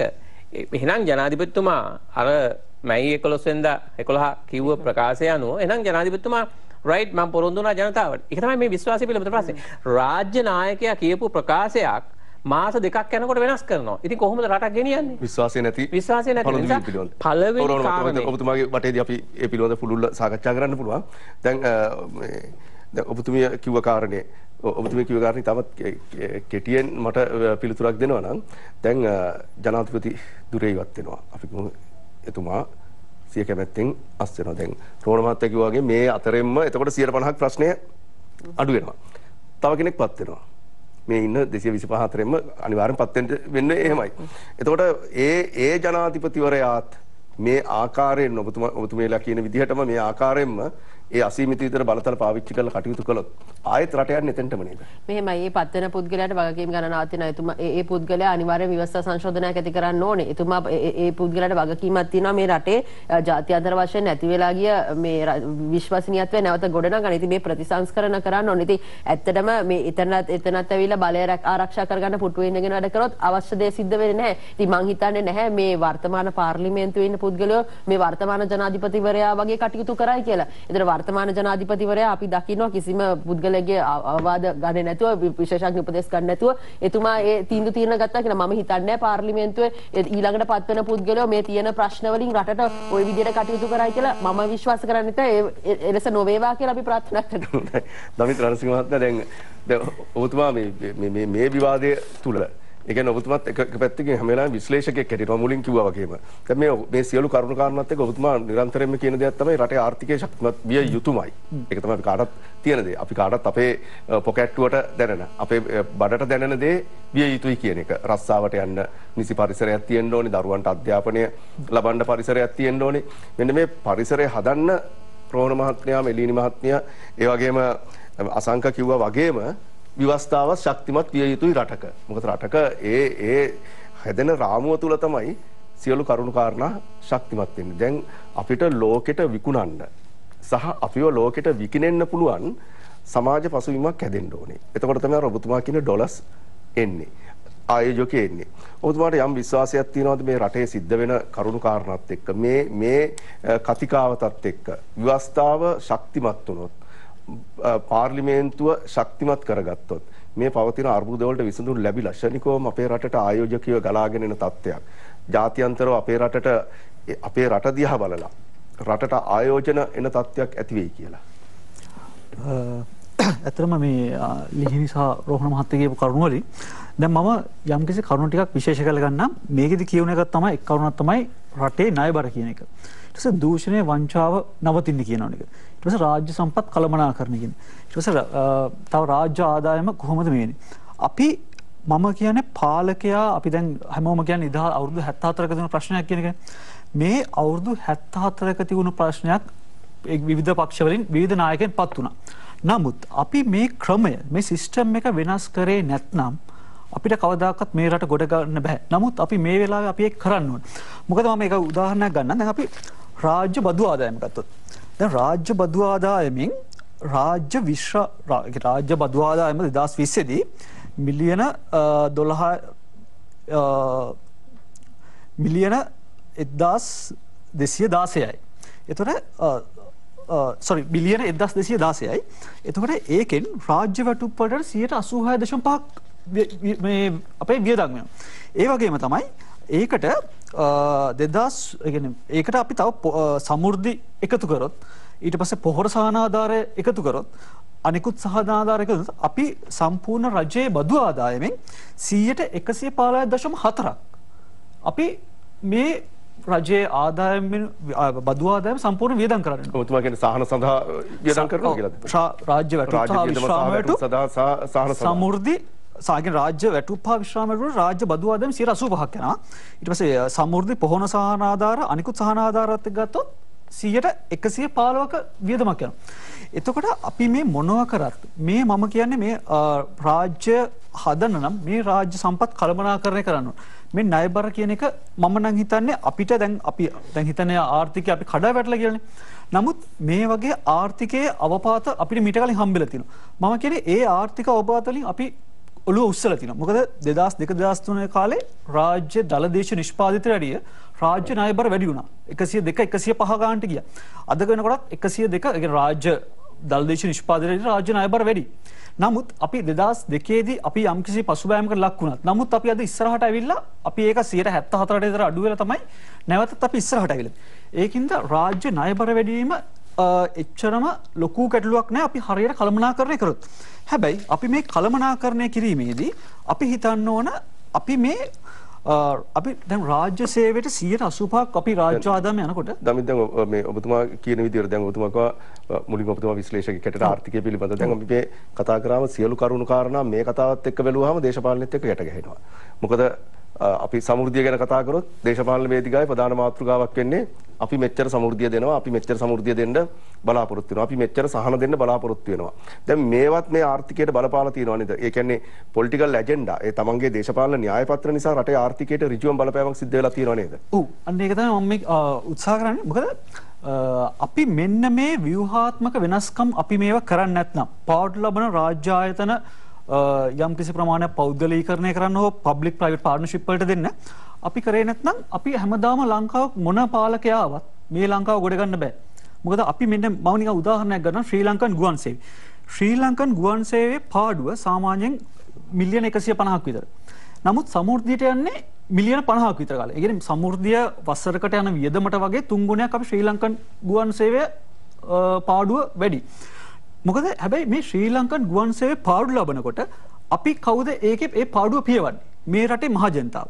මේ මහජනතාව කියන්නේ සමහරට කවදාවත් ගුවන් යානයක යන්නේ නැති පුද්ගලයෙක් උනත් ඒ කියන්නේ කුඹුරක වැඩ කරන ගොවියෙක් පවා තමා රජයට ගෙවන බදු වලින් තමයි මේ ශ්‍රී ලංකන් ගුවන් සේවයේ පාඩුව ගෙවන්න වෙන්නේ. ඊළඟ අපි උදාහරණ ගමු ඛනිජ තෙල් සංස්ථාව. දැන් ඛනිජ තෙල් සංස්ථාව පෞද්ගලීකරණය කිරීම ගැන යම්කිසි පොඩි කතාබහක් මේ වෙලාවේ ඇති වෙලා තියෙනවා. හැබැයි දැන් මම නිකන් මෙහෙම අහන්න. දැන් ඛනිජ තෙල් සංස්ථාවේ සියලුම ඉන්ධන පිරහුමල් ඒ සියල්ලම පෞද්ගලික අයිතිකාරයන්ට හිමි වෙලා තියෙනවා. ඒ වගේම ප්‍රවාහනයකට බවුසර් ටික ඒ ටිකත් පෞද්ගලික බවුසර් හිමියන්ට අයිති. ඒ වගේම තමයි IOC සමාගම. IOC සමාගම ලාභ ලබනවා. නමුත් අපි ඛනිජ තෙල් සංස්ථාව පාඩු ලබනවා. ඛනිජ තෙල් සංස්ථාව පාඩු ලබනවා කියන්නේ එතකොට මහජනතාවට ඛනිජ තෙල් බෙදා හරින පිරහුම්මල් ටිකත් පෞද්ගලික නම් බවුසර් ටිකත් පෞද්ගලික නේද? ඒතර අපි ඛනිජ තෙල් සංස්ථාවෙන් කරන්නේ ඉන්ධන ටික ආනයනය කරන විතරයි. ඉතින් අපි අන්නේ ඒව තමයි හිතන්න ඕන. ඊට පස්සේ මම නිකන් තව උදාහරණයක් ගන්නම්. අපි විදුලි බල මණ්ඩලයේ මේ දවස් තවත් කතා වෙන මාතෘකාව. විදුලි බල මණ්ඩලයේ සාමාන්‍යයෙන් වියදම මිලියන 850ක් විතර යනවා වියදම. නමුත් ආදායම එන්නේ මිලියන 250ක් විතර. එතකොට අපි මිලියන 550ක් විතර ප්‍රමාණයක් අපි වැඩිපුර රජයේ බදු මුදල් වලින් අපි වියදම් කරනවා. එතකොට අපි මෙන්න මේ ව්‍යුහාත්මක වෙනස්කම් කරන්න ඕනේ කියලා මගේ අදහස. ඒකදී මම හොඳ උදාහරණයක් ගන්න සාර්ථක උදාහරණයක්. අපි දැන් පෞද්ගලීකරණයේදී කතා කරනකොට ශ්‍රී ලංකා ටෙලිකොම් මොබිටෙල් කියන එක. මේක අපි පෞද්ගලික ව්‍යවසායන් එක්ක අපි ඉදිරියට යන රජයේ 49-51 ආකාරයෙන් යනවා. නමුත් අද ටෙලිකොම් එක පෞද්ගලික කියන්නේ පබ්ලික් ප්‍රයිවට් පාර්ට්නර්ෂිප් එකක් යනකොට එතකොට ජනතාවට ලැබෙන සේවයේ අඩුවක් වෙලා තියෙනවද? නැහැ. නව තාක්ෂණය ඇවිල්ලා තියෙන එක අඩුවක් නැහැ. අලාභ ලබනවද? නැහැ. මේ හැමදේම සුබවාදී විදිහට විසඳලා තියෙනවා. හැබැයි අපි කරන්නේ මේ රාජ්‍ය ආයතන 340ක් විතර තියාගෙන අපි මොකන්ද කරන්නේ? රාජ්‍ය ආයතන වලට අපි වැටුප් ගෙවගෙන නඩත්තු කරන ලොකු වියදමක් දරනවා. අපි මෙන්න මේව ගැන අවධානය යොමු කරන්න ඕනේ. දැන් මම නිකන් සමහර එක උදාහරණයක් ගන්නම්. අපේ රටේ අපි දැන් පුද්ගලයන්ට පැල දෙන්න ඕන කියලා කියන්නේ වගා කරන්න පැල දෙන්න ඕන. වගා කරන්න පැල දෙන්න නම් අපි කරන්නේ මොකන්ද? රජයේ විසින් ගිහිල්ලා ගන්නවා පෞද්ගලික වගාකරුවන්ගේ පැල ටිකක් ගන්නවා. ඒ පෞද්ගලික වගාකරුවන්ගේ පැල ටික අරගෙන අපි ගිහින් දෙනවා පෞද්ගලික තව වගාකරුවන්ට. එතකොට දැන් අපි රජය මේ පැල මිලදී ගන්න අපි යන්නේ. කෙලින්ම පුළුවන්. මොකද වගාකරුවන් ලාභයක් ලබනවා නම් ඒ වගාකරුවන්ට පුළුවන් ඒ පෞද්ගලික ඒ පැල ටික මිලදී ගන්න. නමුත් අපි රජයක් වශයෙන් අනවශ්‍ය මැදිහත් කිරීමක් කරනවා. පොහොර සඳහා වුණෙත් ඔය දෙයමයි. අන්න ඒකයි. ඇයි අපි ආදායමක් ලබනවා නම් ඇයි අපි ආදායම පාවිච්චි කරලා ඒගොල්ලොන්ටම කියන්න බැරි වගාකරුවන්ට මේක භාවිතා කරන්න කියලා. මම මේක මේ පැල සම්බන්ධයෙන් ගත්තා තව එකක් ගන්න. හැබැයි මම නිකන් උදාහරණයක් කියන්නේ මේ රාජ්‍ය ආයතන මම නම් කියන්නේ රාජ්‍ය ආයතන තව ටිකක් අපි සංකෝචනය කරන්න බලන්න හොඳයි කියලා. මම නිකන් මේ පැල සම්බන්ධ ගමිත් ඔබතුමා කියන එක දැන් මම හිතන අපි යථාර්ථයක් හැටියට ගත්තොත් ඒක තමයි විය යුතු දේ. නමුත් මේ දේශපාලන පක්ෂය ඇවිල්ලා ඔය දේ කරනකොට ඊළඟ දේශපාලන පක්ෂයේ බලය ලබා ගන්න ඇවිල්ලා කියන අපි පැල ටික නොමිලේ දෙනවා. අපි පැල ටික හදන්න පොහොර ටික නොමිලේ දෙනවා. අපි තව සහනාධාරිකුත් දෙනවා. අපි ණය කපා හරිනවා. මෙන්න මේ දේවලුත් මම හිතන්නේ ව්‍යවස්ථාපිතවම යම්කිසි ආකාරයකින් කරන්න දැන් ඔබතුමා විශ්ලේෂකයෙක් හැටියට ආර්ථිකමය පැත්තෙන් බැලුවොත් මෙන්න මේ දේවල් අපිට බැරිද ව්‍යවස්ථාව තුළටම ඇතුළත් කරගන්න කියලා හිතෙන්නේ නැද්ද? ඒකතු කිරීමුත් දමිත් දමිත් කියපු කාරණා දෙකක් මේ පෞද්ගලීකරණය සම්බන්ධයෙන්. දැන් අපි ඔබ සඳහන් කරපු එයා ලංකා අපි බාර ගන්නකොට ලාභ ලැබමින් තමයි තිබුණේ.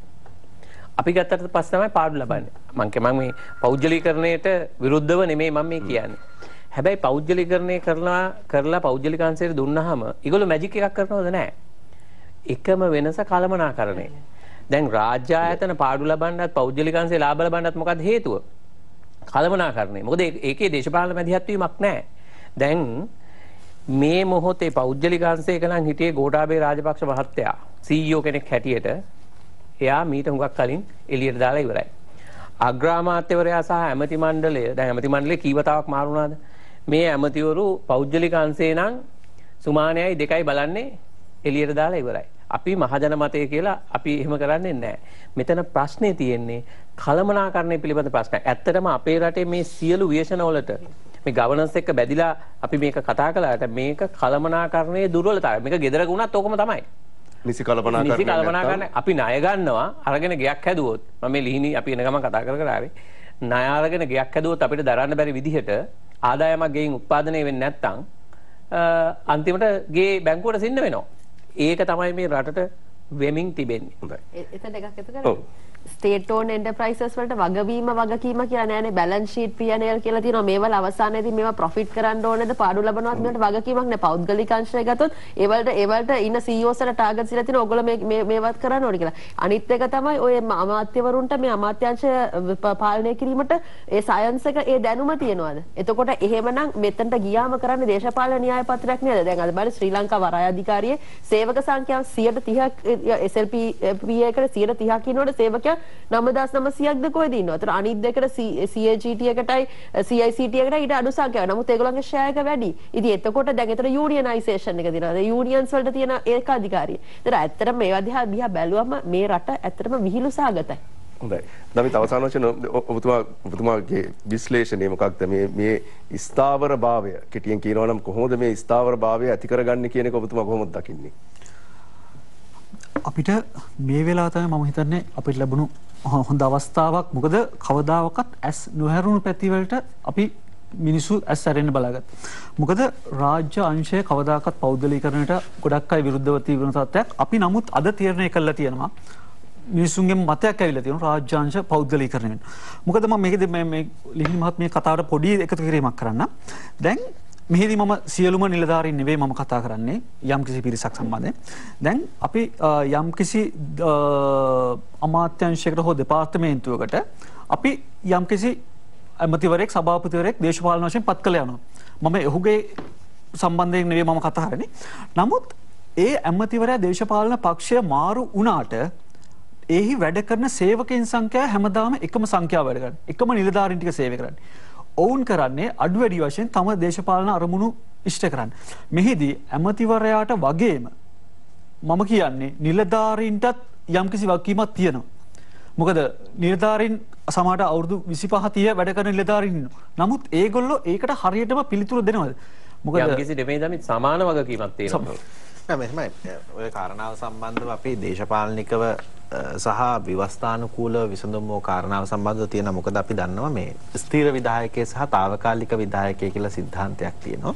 එතකොට දැන් ලංකාව ගත්තොත් ලංකාවේ ආණ්ඩුක්‍රම ව්‍යවස්ථාවත් එක්ක ආපෙන් පස්සේ මගේ අවස්ථාවේ නෙවෙයි මම කතා කරන්න දිගට මම විස්තර කරන්නම් ඒක.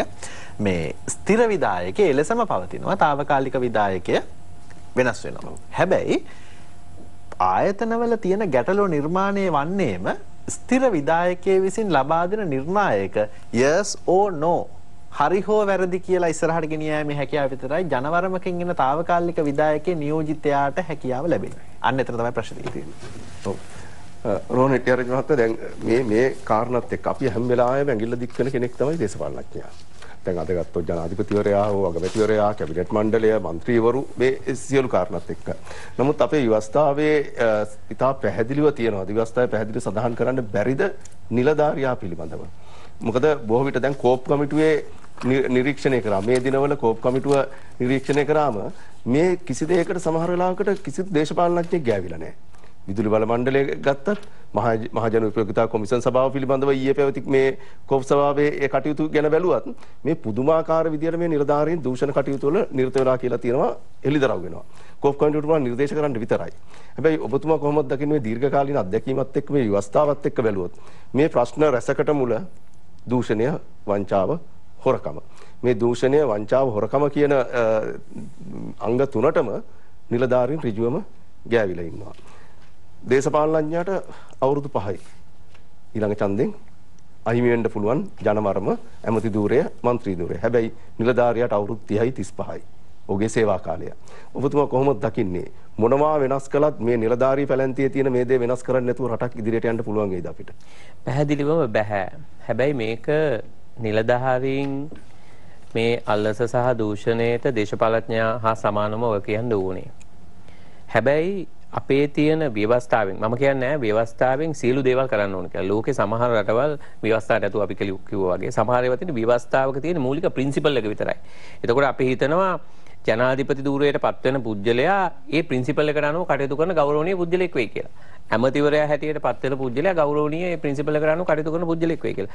ITN එකේ සභාපතිවරයා වෙන කෙනා නැත්නම් රූපවාහිනියේ සභාපතිවරයෙක් කරන කෙනා නැත්නම් පැට්‍රෝල් එකේ විධායක අධ්‍යක්ෂකවරයෙක් වෙන කෙනා ඒ යම් සම්ප්‍රදායක් ඇතුලේ වැඩ කරයි කියලා. නමුත් අපේ රටේ අවාසනාවකට පුංචි පුංචි දේවල් පවා ව්‍යවස්ථාවට දාන්න වෙලා තියෙනවා. මොකද අපි පුරුදු වෙලා ඉන්නේ හැමෝම ව්‍යවස්ථාවෙන් කොහොමද වංගුවක් ගහලා තමන්ගේ මඩිය තර කරගන්න කියන කාරණේ තමන්ට නැත්නම් තමන්ට සම්පත් ඒකරාශී කරගන්න කියලා. මේක දේශපාලඥයන් ඉඳලා සාමාන්‍ය පුරවැසි දක්වාම තියෙනවා. මේක මේ ආපහු දේශපාලඥයන් සහ නිලධාරියා විතරක් නෙමෙයි. මේක පුරවැසියෝ එහෙම නෙමෙයි නම් දේශපාලඥයන්ට සහ නිලධාරියට එහෙම කරන්නත් බෑ. හැබැයි වැඩි වගකීම අර දෙගොල්ලන්ට තියෙනවා. හැබැයි මේකෙදි නිලධාරිය දැන් මෙතුමා කියපු අර ස්ථාවර විධායකයෙක් කිව්වට අර ඉස්සර තිබුණ ස්ථාවර විධායකයෙක් දැන් අපිට නෑ. මොකද දැන් ලේකම්වරයා මේ එක අමාත්‍යාංශයක මට එක ප්‍රධාන ආයතන ප්‍රධානියෙක් කිව්වා ඔහු දැන් ඉන්නේ මේ ආණ්ඩුව ඇතුලේ 9 වෙනි ලේකම්වරයා යටතේ කියලා. මේ අවුරුදු 2කමාරට. ඉතින් ලේකම්වරු ඇමතිවරයා මාරු වෙන සැරයක් ගානේ මාරු වෙලා තියෙනවා. එතකොට අපේ රටේ අමාත්‍යංශ ලේකම්වරයෙක් වෙන්න බෑ අමතිවරයාත් එක්ක දේශපාලන සම්බන්ධ ඇඟැලුම්කමක් නැත්තම්. ඒ දේශපාලන පක්ෂයේ එක්ක සම්බන්ධයක් නැත්තම්. ප්‍රාදේශීය ලේකම් කෙනෙක් වෙන්න පුළුවන්ද ආසන සංවිධායකවරයාගේ ආශිර්වාදය නැතුව? පොලිස් ස්ථානාධිපතිවරයෙක් වෙන්න පුළුවන්. අපි දැක්කනේ ඊයේ පෙරේදා ප්‍රසිද්ධියෙන් වෙච්ච දේ. එතකොට මේ රාජ්‍ය නිලධාරියාට ස්වාධීනව. මොකද පරිපාලන සේවයට එන කෙනා මුලින්ම පියවර තියෙන කෙනා. පරිපාලන සේවය විතරක් නෙමෙයි මම කියන්නේ පරිපාලන සේවයේ මම මේක ගත්තේ රටේ ස්ථාවර විධායක පැත්තෙන් ගත්තාම ප්‍රබලම කණ්ඩායම නිසා.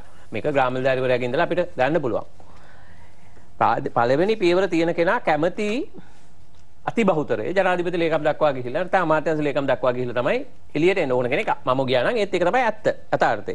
එතකොට ඒකට යන්න නම් එහෙම ඇම්බිෂන් එකක් තියෙනවා නම් එයාට හැම වෙලෙම දේශපාලනයත් එක්ක යම් සම්බන්ධතාවයක් තියාගෙන යන්න වෙනවා. අන්න ඒක තමයි අපි සිස්ටම් එකෙන් හදන්න ඕනේ. අපි හදනවා නම් ස්වාධීන කමිෂන් සභාව ස්ථාපිත කරලා තමන්ගේ මෙරිට් එකට තමන්ගේ සුදුසුකම් වලට දේශපාලන ලැබැදියාවකින් තොරව ඉහළට යන්න පුළුවන් කියලා. යම් විදිහක දේශපාලන සම්බන්ධ අපි මම කියන්නේ නැහැ යම් ආණ්ඩුවක් පත් වුණාට පස්සේ ඒ ආණ්ඩුවේ ප්‍රතිපත්ති ක්‍රියාත්මක කරන්න ඒකට ගැළපෙන නිලධාරීන් කණ්ඩායමක් ඕනේ. හැබැයි ඒකට යම් සීමාවක් තියෙනවා. දැන් අපි හිතමු අමාත්‍යාංශ ලේකම්වරයෙක් පත් කරනකොට ඔහු පත් කරන්නේ මෙන්න මේ මෙරිට් අනුව පත් වෙච්ච පූල් එකකින්. මෙන්න මේ 100 ඇතුලේ තමයි අමාත්‍යාංශ ලේකම්වරු වෙන්නේ. ඒ 100ට එන්න පුළුවන් තමන්ගේ දක්ෂතාවයට අනුව. නම් අර ලේකම්වරු කොයි වෙලාවකවත් දේශපාලඥයා එක්ක දේශපාලන පක්ෂෙත් එක්ක අනවශ්‍ය ප්‍රමාණයට බැඳෙන්න යන්නේ නැහැ. ඔහු ස්වාධීනව කටයුතු කරන්න උත්සාහ කරනවා. එතකොට අපි ව්‍යුහය ඇතුලේ හදන්න ඕනේ ඒ ස්වාධීන ස්ට්‍රක්චර්. ඒක එක පැත්තක්. අනිත් පැත්තෙන් දැන් අපි කෝපා ගැන මේ දවස්වල කතා වෙනවා. වාසනාවට දැන් මාධ්‍ය ඉස්සරහා රූපවාහිනියෙන් ITN එකේ මේ හැම එකෙම අපිට දකින්න පුළුවන් මේ මොකද ඒක ඇතුලේ වෙන්නේ කියලා. එතකොට ඒකෙදි නිලධාරීන් කොහොමද කටයුතු කරලා තියෙන්නේ? කොච්චර නිග්ලිජන්ස් ඉඳා නොසලකලිමත් භාවය නිසා. සමහර ඒවා හොරකම් විතරක් නෙමෙයි. නොසලකලිමත්. මොකද සල්ලි මගේ නෙමෙයිනේ.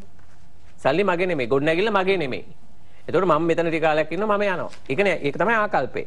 කොච්චර මේ රටේ සම්පත් නිග්ලිජන්ස් නිසා නැති වෙලා යනවද? එතකොට හොරකම නිසා නැති වෙලා යනවද? හැබැයි මෙතනදී එක වෙනසක් තියෙනවා මේ දේශපාලඥයා මේක ඒ කැලෙන් සම්පූර්ණ ගලවන්න බෑ. දැන් දේශපාලඥයෝ ලිඛිත නියෝග දෙන්නේ නැහනේ. අමාත්‍යාංශ ලේකම්ට ලිඛිත නියෝග දෙන්නේ නැහැ. දැන් මේ අපේ යෝජනාවලියේ පරිපාලන නිලධාරීන් සංගමේ එක යෝජනාවක් තමයි අපිත් එක්ක උන් වැඩ කරනවා. ඇමතිවරුන්ගේ ඒ උපදෙස් ලිඛිතව ලැබෙන සලස්වන්න ඕන කියලා. මොකද ඇමති ටෙලිෆෝන් කරලා කියන්නේ මම කියන්නේ හැම පොඩි එකම නේ වාහනයක් යවන්න හරි මොකක් පොඩි දෙයක් නෙමෙයි. තීරණාත්මක කාරණා පවා ලේකම්වරයාට ලිඛිතව උපදෙසක් එන්නේ නැහැ. එතකොට ඔහු තමයි අන්තිමට ප්‍රධාන ගණන් ගන්නා නිලධාරියා හැටියට වගකීමට බැඳිලා ඉන්නේ. එතකොට ඔහුට තනතුර රැකගන්න නම් ඔහුගේ ඊළඟ පොසිෂන් එකට යන්න නම් ඔහුට අර දේශපාලන නියෝගය නොසලකා හරින බැරි තත්ත්වයකට පත් වෙලා තියෙනවා. මම මේ නිලධාරියා බේර ගන්න කතා කරනවා නෙමෙයි මේක තමයි දේශපාලන යථාර්ථය.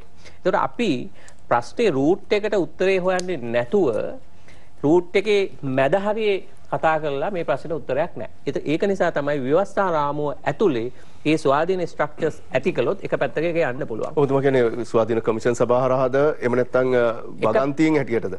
ස්වාධීන කමිෂන් සභාව හරියාකාරව ක්‍රියාත්මක වෙන්න ඕනේ. හැබැයි ඒකෙන් නිලධාරියාගේ ස්වාධීනතාවය ආරක්ෂා වෙනවා. හැබැයි හොරකම නවතින්නේ නැහැ ඒකෙන් සම්පූර්ණම. හොරකම නවතින්න නම් ඒකට අදාළ තියෙන loop holes check and balance අර දැන් හුඟක් වෙලාවට procurement වලින් වෙන්නේ. දැන් procurements උත් තියෙන ප්‍රශ්නේ තමයි දැන් විගණන සේවා සංගමයේ අපිත් එක්ක වැඩ කරනවා. දැන් අපට procurement procedure එක හරියටම අනුගමනය කරන්න පුළුවන්. ඒතකොට හරියටම අනුගමනය කළා ඒක ඇතුළේ හොරකම් කරන්න පුළුවන්. දැන් සමහර ඒවා අපි අර ඊයේ පෙරේද දැක්කේ සමහර ඒවා procurement policy එකේ ඒ අපි හිතමු ඒ quotation call කරන එක ඇතුලේ සමහර කණ්ඩායමකට ඇතුල් වෙන්න බැරි විදිහට ඒක හදනවා. හදලා procurement ඒ document ඔක්කොම document proper. හරි ලස්සනට document කරලා හැබැයි ඒක ඇතුලේ හොරකම වෙනවා. ඉතින් ඒක නිසා මේක එක පැත්තක ආකල්පමය පැත්තකුත් තියෙනවා. දැන් කෝපාවල තියෙන ප්‍රධානම ප්‍රශ්නේ තමයි ඒගොල්ලන්ට අල්ලන්න දත් නැහැ. ඒගොල්ලෝ හදලා නිර්දේශයක් විතරයි ඉදිරිපත් කරන්නේ. ඔඩිට් කමිෂන් එකට ඔඩිට් එකට ඒගොල්ලෝ බලලා ඒකට තව විශාල මුදලක් වැය කරනවා. දැන් පහුගිය අවුරුදු දශක ගානක ඔඩිට් කරපු අයෙන් එක්කෙනෙක් අල්ලලා ඒ කොස්ට් එක රිකවර් කරලා තියෙනවද නැහැ. ඔඩිට් කමිෂන් එකට පුළුවන් කමක් නැහැ. ඔඩිට් ජෙනරල්ට පුළුවන් කමක් නැහැ. ඒක නිර්දේශයෙන් එහාට යන්න. ඔහු පාර්ලිමේන්තුවට වාර්තා කරනවා විතරයි. පාර්ලිමේන්තුවේ දේශපාලනිකව තමයි තීන්දුව ගන්නේ. දැන් මේ වෙලාවේ ටිකක් සාධනීයව මම හිතන්නේ අපි කෝප කමිටු සභාපති චරිත හේරත් මහත්තයාට අපි සුදුසුකම් දෙනවලු යමක් කරන්න උත්සාහ කරනවා. හැබැයි ඒගොල්ලන්ට එතනින් එහාට යන්න බෑ. එතකොට ඒකට ඕන කරන නීති හැබැයි හැම එකක්ම ව්‍යවස්ථාව ඇතුළේම නෙමෙයි මේ සුදර්ම මහත්මයා. සමහර ඒවාට තියෙනවා පනත්, රෙගුලාසි, පාර්ලිමේන්තුවේ කමිටු වල ගන්න ඩිසිෂන්ස්. එතකොට ඒ හරහා සමහර දේවල් අපිට බ්ලොක් කරන්න පුළුවන්, වළක්වන්න පුළුවන්. මූලික ප්‍රේම් එක ව්‍යවස්ථා රාමුව ඇතුළට දාන්න ඕනේ. අසංග රන්දිනී මහත්මයා දැන් ඔබතුමා කොහොමද දකින්නේ දැන් අපි බැලුවොත් දැන් අර මුලට ගියොත් ඒ කියන්නේ 20 19 69 ලක්ෂයක් නෑ මම හිතනවා සුදර්මයන් මම මෙතුමා නවත්තපු තැනින් පටන් ගන්නවා. ඒකත් එක්ක මට දැන් මොකද ඔබතුමා දකින්න දේ දැන් අපි දැන් මේ නිලධාරීන් පිළිබඳව කතා කරනවා වගේම අර කෝප් කමිටුවේ කෝපාවලින් එළියට එන කරුණු කාරණාත් එක්කම බැලුවාම දේශපාලනඥයන්ගේ පැටිකිරිය ගැනත් කතා කළ යුතු තත්ත්වයක් තියෙනවා. මොකද රට දකින්නේ දේශපාලන අනිවාර්යයෙන්. මෙතනදී දකින්නේ කොහොමද මේ මෙතනදී මේ අනිත් කාරණා ඔබතුමාගේ අහන්න තියෙන කාරණේ අපි මේ 22 ගැනනේ කතා කරන්නේ. දැන් මේ වෙනකොට රටේ නීතිය හා සාමය පිළිබඳව දැවැන්ත ගැටලුවක් ප්‍රශ්නයක් තියෙනවා. දැන් මේ විවස්ථාව තුල මේ අපි හිතමු ජනාධිපතිවරයා ඉවත් වුණා. 22 හෝ 21 හෝ 19 ප්ලස් හෝ සම්මුත වුණා. රටේ නීතිය හා සාමය සුරකින්න මේ ඉන්න පාලන අධිකාරියේ හෝ ඔබතුමාලා නියෝජනය කරන මේ නීතිඥ සංගමයක් පවා තියෙනවා රටේ. මේ නීතිඥ සංගමයේ පවා තුල හරි තියෙනවද මේ නීතිය හා සාමය නිසි පරිදි ආරක්ෂා කරන්න? පළවෙනි කාරණේ මෙච්චරයි. මම කැමති නෑ මේ ප්‍රශ්නය සහ ගැටලුව පුද්ගලානුබද්ධව විශ්ලේෂණය කරන්න. මොකද යම් පුද්ගලයෙක් ඉවත් වීම හෝ යම් පුද්ගලයෙක් පැමිණීම හෝ කියන කාරණේ නෙවෙයි. අපිට වැදගත් වෙන්නේ අපි ක්‍රියාත්මක වෙන අර වාහනේ එන්ජින් එක අපි හදා ගන්න ඕනේ. වාහනේ පදින මනුස්සයට වැඩි එන්ජින් එක ලෙඩ වෙලා තියෙන්නේ. මම මේ ප්‍රශ්නේ 150ක් නෙවෙයි ප්‍රශ්නේ 180ක් විතර ඉවරනේ එකක් කියන්න. අපි දැක්කා මේ රටේ මහජනතාවගේ මැදිහත් වීම සහ මහජනතාව පුරවැසියා විසින් පුරවැසියාගේ ප්‍රෙෂර් එක පිට කරන නිසා පහුගිය දවස්වල එක ස්ට්‍රයික් එකක් නැවතුණා. ඔබට මතකද? විදුලි බල මණ්ඩලයේ ස්ට්‍රයික් එකක් නතර වුණා. විදුලි බල මණ්ඩලයේ සමහර අය බය වුණා තමන්ගේ ගෙවල් හොයාගෙන මිනිස්සු එයි කියලා. අර මෙතුමා සඳහන් කළා වගේ අපි මම පුරවැසියෙක් හැටියට කෝප් කමිටුවේ සභාපතිතුමාට විශේෂයෙන්ම මහාචාර්ය චරිත හේරත් මැතිතුමා ඇතුළු කෝප් කමිටුවේ ඉන්න විද්වත් පිරිස සියලු දෙනාටම. මොකද අපි දැක්කා මීට කලින් කෝප් කමිටුව තිබුණාට වැඩිය මේ මාධ්‍ය සංදර්ශනයක් බවට පත් කරගන්නේ නැතුව නම්බර්ස් එක්ක හැම කෙනෙක්ම අපි දැක්කා විපක්ෂ දේශපාලන නායකයෝ ඉන්නවා සහ අනුපක්ෂ දේශපාලන නායකයෝ ඉන්නවා. මේ අය මේ කරුණු දත් ඇතුව ඉදිරිපත් කළා. මේ ප්‍රශ්න 150ක් විසඳන යෝජනාවක් කියලා ගෝඨාභය මහත්තයා ඉවත් වෙනවා කියලා කියන යෝජනාව පැත්තකින් තියලා මම කියනවා විදුලි බල මණ්ඩලයේ අලාභ පියව ගත්තොත් මේ රටේ ආර්ථික අර්බුදයේ භාගයක් විසඳ ගන්න පුළුවන් කියලා. මෙන්න මෙච්චරයි සරල කතන්දරේ. දමිත් මේ කාරණේ සම්බන්ධව කිව්වා විදුලිය ජෙනරේට් කරන්න. මේ දවස් ටිකේ කෝප් එකේ විස්තර ටික බලාගත්තා නම් කෝප් එකේ සාකච්ඡා ටිකේ කතා කරන ටික දැනගත්තා නම් මේ ප්‍රශ්නේ ආරම්භය කොතනද හැදුනේ කොතනද මේක විසඳන්න පුළුවන් මාර්ග මොනවද කියන එක මේ රටේ මිනිස්සුන්ට තේරුම් ගන්න පුළුවන්. මේක විවස්ථා අර්බුදයක් විවස්ථා ගැටලුවක් නෙවෙයි. පුද්ගලානුබද්ධ ගැටලුවක් නෙවෙයි. කාලාන්තරයක් තිස්සේ නිර්මාණය කරගෙන ආපු දූෂණ සහ වංචා ක්‍රියාවලියක ප්‍රතිඵලයක් නිසා ආපු එකක්. විදුලිය ජෙනරේට් කරන්න අවුරුද්දකට රුපියල් බිලියන 800ක් යනවා. විදුලිය නිෂ්පාදනය කිරීම සඳහා මම ටිකක් වෙලාව ගන්නවා මේ කාරණේ පැහැදිලි කරන්න. මොකද මම මේ ගැන පොඩ්ඩක් රිසර්ච් කරලා තියෙනවා. මම පුද්ගලිකව මැදිහත් වෙලා. එතකොට විදුලිය විකුණලා පාරිභෝගිකයන්ට විදුලිය විකුණලා රුපියල් බිලියන 250ක් හොයනවා. රුපියල් බිලියන 800ක් යනවා විදුලිය නිෂ්පාදනය කරන්න විකුණලා හොයන්නේ 250යි. විදුලි බල මණ්ඩලය අවුරුද්දකට රුපියල් බිලියන 550ක් පාඩුයි. අපි අපේ රටේ මිනිසුන්ට බදු ගහලා වැට් වෙන්න පුළුවන්, අගය මතය කිරීමේ බද්ධ වෙන්න පුළුවන්, රේගු වෙන්න පුළුවන් හැමතැනින්ම බදු ගහලා බදු ආදායමත් බිලියන 800ක්. ඒතර විදුලි බල මණ්ඩලයේ පාඩුව පියවන්න අපි කොච්චර මුදලක් යට කරනවා. ඊට පස්සේ මේ රටේ සමස්ත ණයබරින් 90%ක් රැඳිලා පවතින ආයතන හතරක් එක්ක. මොකක්ද ආයතන හතර? විදුලි බල මණ්ඩලය, ශ්‍රී ලංකන් ගුවන් සේවය, තෙල් සංස්ථාව, සතුස. එතකොට මෙන්න මේ ආයතන ඇතුලේ කාලාන්තරයක් තිස්සේ පුරවැසියා මේව සම්බන්ධ සවිඥානික වෙන්න මේ අපූර්ව පාඩමක් මේ අපේ රට අගාධයට වැඩිලා තියෙන්නේ මොන තැනින්ද කොහොමද කොයි විදිහටද මේක ආර්ථික අර්බුදයක්. මේක කළමනාකරණය කළ හැකි ආර්ථික අර්බුදයක්. මේ ආර්ථික අර්බුදය කළමනාකරණය කරන්නේ කොහොමද කියන පාඩම අපේ රටේ පුරවැසියාට සවිඥානිකයි නම් ඉගෙන ගන්න පුළුවන් කෝප් කමිටුවේ සාකච්ඡා ටික දිහා බලාගෙන හිටියනම්. මූලිකව. එතකොට මම මේ කියන්නේ මේ විදුලි බල මණ්ඩලයේ පාඩුව සම්බන්ධ කාරණේ සම්බන්ධව මැදිහත් වීමක් වුණොත් ඊට පස්සේ විදුලි බල මණ්ඩලය ණයට ගන්නවා සිපෙට්කෝ එකෙන් තෙල්. ඊට පස්සේ එතනත් අර්බුදය. අපි දැක්කා පහුගිය දවස්වල අර මිනිසුන්ට අවිනිශ්චිතතාවයත් එක්කනේ මේක නිර්මාණය වෙන්නේ. මෙතන තියෙනවා ලොකු මාෆියා එකක්. මේක මට පුද්ගලයෝ නම් වශයෙන් චෝදනා කිරීම සම්බන්ධව මම එච්චර සතුටු නෑ. නමුත් මේක නම්බර්ස් එක කතා කරනවා නම් අපිට සාමාන්‍ය මෙගාවොට් 2600ක් විතර මම මේ පිළිබඳ විශේෂඥයෙක් නෙවෙයි. මම දැනුවත් තරමට විතර අවශ්‍ය වෙන අපිට පීක් ටයිම් එකේදී. මේ වෙලාවට අපිට අපේ පද්ධතිය ශක්තිමත් නෑ විදුලිය නිෂ්පාදනය කරන්න අපේ අවශ්‍යතාවයට පාරිභෝගිකයට අවශ්‍ය කරන සැපයුම කරන්න. එතකොට මොකද වෙන්නේ? පුද්ගලික විදුලි නිෂ්පාදන ආයතන වලින් අපි පුද්ගලික විදුලි බලාගාර වලින් මිලදී ගන්නවා. මේක දිගින් දිගටම මිලදී ගැනීම සිද්ධ වෙනවා. ඒ කියන්නේ අපේ අර තියෙන පද්ධතිය අපි වර්ධනය කරගෙන නැහැ. විවිධ හේතු මත නතර වෙලා දුන්නා. අපි ඒ යට යම් මාෆියාවක් තියෙනවා කියලා මාෆියාවක් ක්‍රියාත්මක වෙනවා කියලා රටේ මිනිස්සුත් කතා වෙනවා. හැමෝම කතා වෙනවා. මොකද මේ සමහර දේවල් මේ ආයතන විදුලි බල මණ්ඩලයට සම්බන්ධ ඉංජිනේරු වෙන්න පුළුවන්, සමහර විට සේවකයන් වෙන්න පුළුවන්. ඒ අයට අයිති බලාගාර ඔවුන්ගේ නම් වලින් නෙවෙයි ක්‍රියාත්මක වෙන්නේ. වලින් ඔවුන් ආදායම් ලබන්න මාර්ගයක් නිර්මාණය කරගන්න කටයුතු කරනවා. මේ සංග ඔබතුමා දැන් ඔය විදුලි බලය ගැන කතා කරද්දී ඔබතුමා කිව්වා ප්‍රධාන වශයෙන්ම විදුලි බලයේ මණ්ඩලයේ වෙන මේ අක්‍රමිකතා දූෂණ සහ මේ අලාභය. ඒක එකක්. ඔව්. දැන් අපි දැක්කා පැය 13ක් විදුලිය කැපුවා. පැය 13ක් විදුලිය කපන්න සිද්ධ වුණා. ඒ පැය 13ක විදුලිය කැපීම එක්කම තමයි මිරිහානි සිද්ධිය ඇති වෙන්නේ. මිරිහානි සිද්ධිය. එතනින් වෙන අවිනිශ්චිතතාවය. එතනින් පස්සේ හැබැයි අද වෙනකන් පැය 5ට වැඩි විදුලිය කැපිල්ලක් සිද්ධ වුණේ නැහැ. සහ ඒ වගේම ඔබ විමසිලිවත්ව හිටියනම් මතක තියාගන්න මේ ජල විදුලි බලාගාරවල ජල මට්ටම අඩු කිරීම සම්බන්ධ ප්‍රශ්නයක් තියෙනවා. ඒකට මේක කුමන්ත්‍රණයක් එක ක්‍රියාත්මක වෙන දෙයක්. ඒ කියන්නේ විදුලිය කපන්න සිද්ධ වෙනවා. අපිට අවශ්‍ය නිෂ්පාදනය දෙන්න බැයි නම් ඊට පස්සේ පුද්ගලික බලාගාර වලින් විදුලිය මිලදී ගන්න ඕනේ. එතකොට අපේ වැව් ටිකේ සොරව් ටික ඇරලා තිබ්බොත් අපි ජල විදුලිය හරහා නිෂ්පාදනය කරගන්න විදුලිය අපිට නැති වෙනවා. එතකොට පුද්ගලික බලාගාර වලින් විදුලිය ගන්න පුළුවන්. එහෙම නැත්නම් ලයිට් කපන්න වෙනවා. එතකොට මේක මේ අර්බුද නිර්මාණය කිරීම. මම තවත් කාරණයක් කියන්න උත්සාහ කරනවා. මොකද මම පුද්ගලිකව මැදිහත් වෙලා කරපු රිසර්ච් එකක්. මේක මීට අවුරුදු 1.5කට දෙකකට කලින් අපි උත්සාහ කරනවා රජය විසින් ක්‍රියාත්මක කරන ව්‍යාපෘතිවල ව්‍යුහයන් සහ ව්‍යාපෘති ක්‍රියාත්මක කාලරාමුන් පිළිබඳව හඳුනා ගන්න. ලංකාවේ ප්‍රකට පරිපාලන ශාස්ත්‍රයේ ඉන්න කීප දෙනෙක් එක්ක මම මේ කාරණාවන් සම්බන්ධව සාකච්ඡා කරනවා. මට ඒ වෙලාවේ මම මේ වෙලෙදි මතක් කරන්න චතුර්ද සිල්ලා කියන මගේ රිසර්ච් කරන අනිත් සහෝදරයත් එක්ක මම මේ කාරණේ කළේ. මේ වෙලාවේදී අපි හොයාගන්නවා ලංකාවේ මේ මොහොත වෙනකොට ඒ මොහොත වෙනකොට සුළු හා මධ්‍ය පරිමාණ සහ මහා පරිමාණ ව්‍යාපෘති 1189ක් ක්‍රියාත්මක වෙමින් තිබ්බා. මුදල් අමාත්‍යාංශය සහ රේකී අනිත් අමාත්‍යාංශ හරහා තමයි මේ ව්‍යාපෘති ක්‍රියාත්මක වෙමින් තිබුණේ.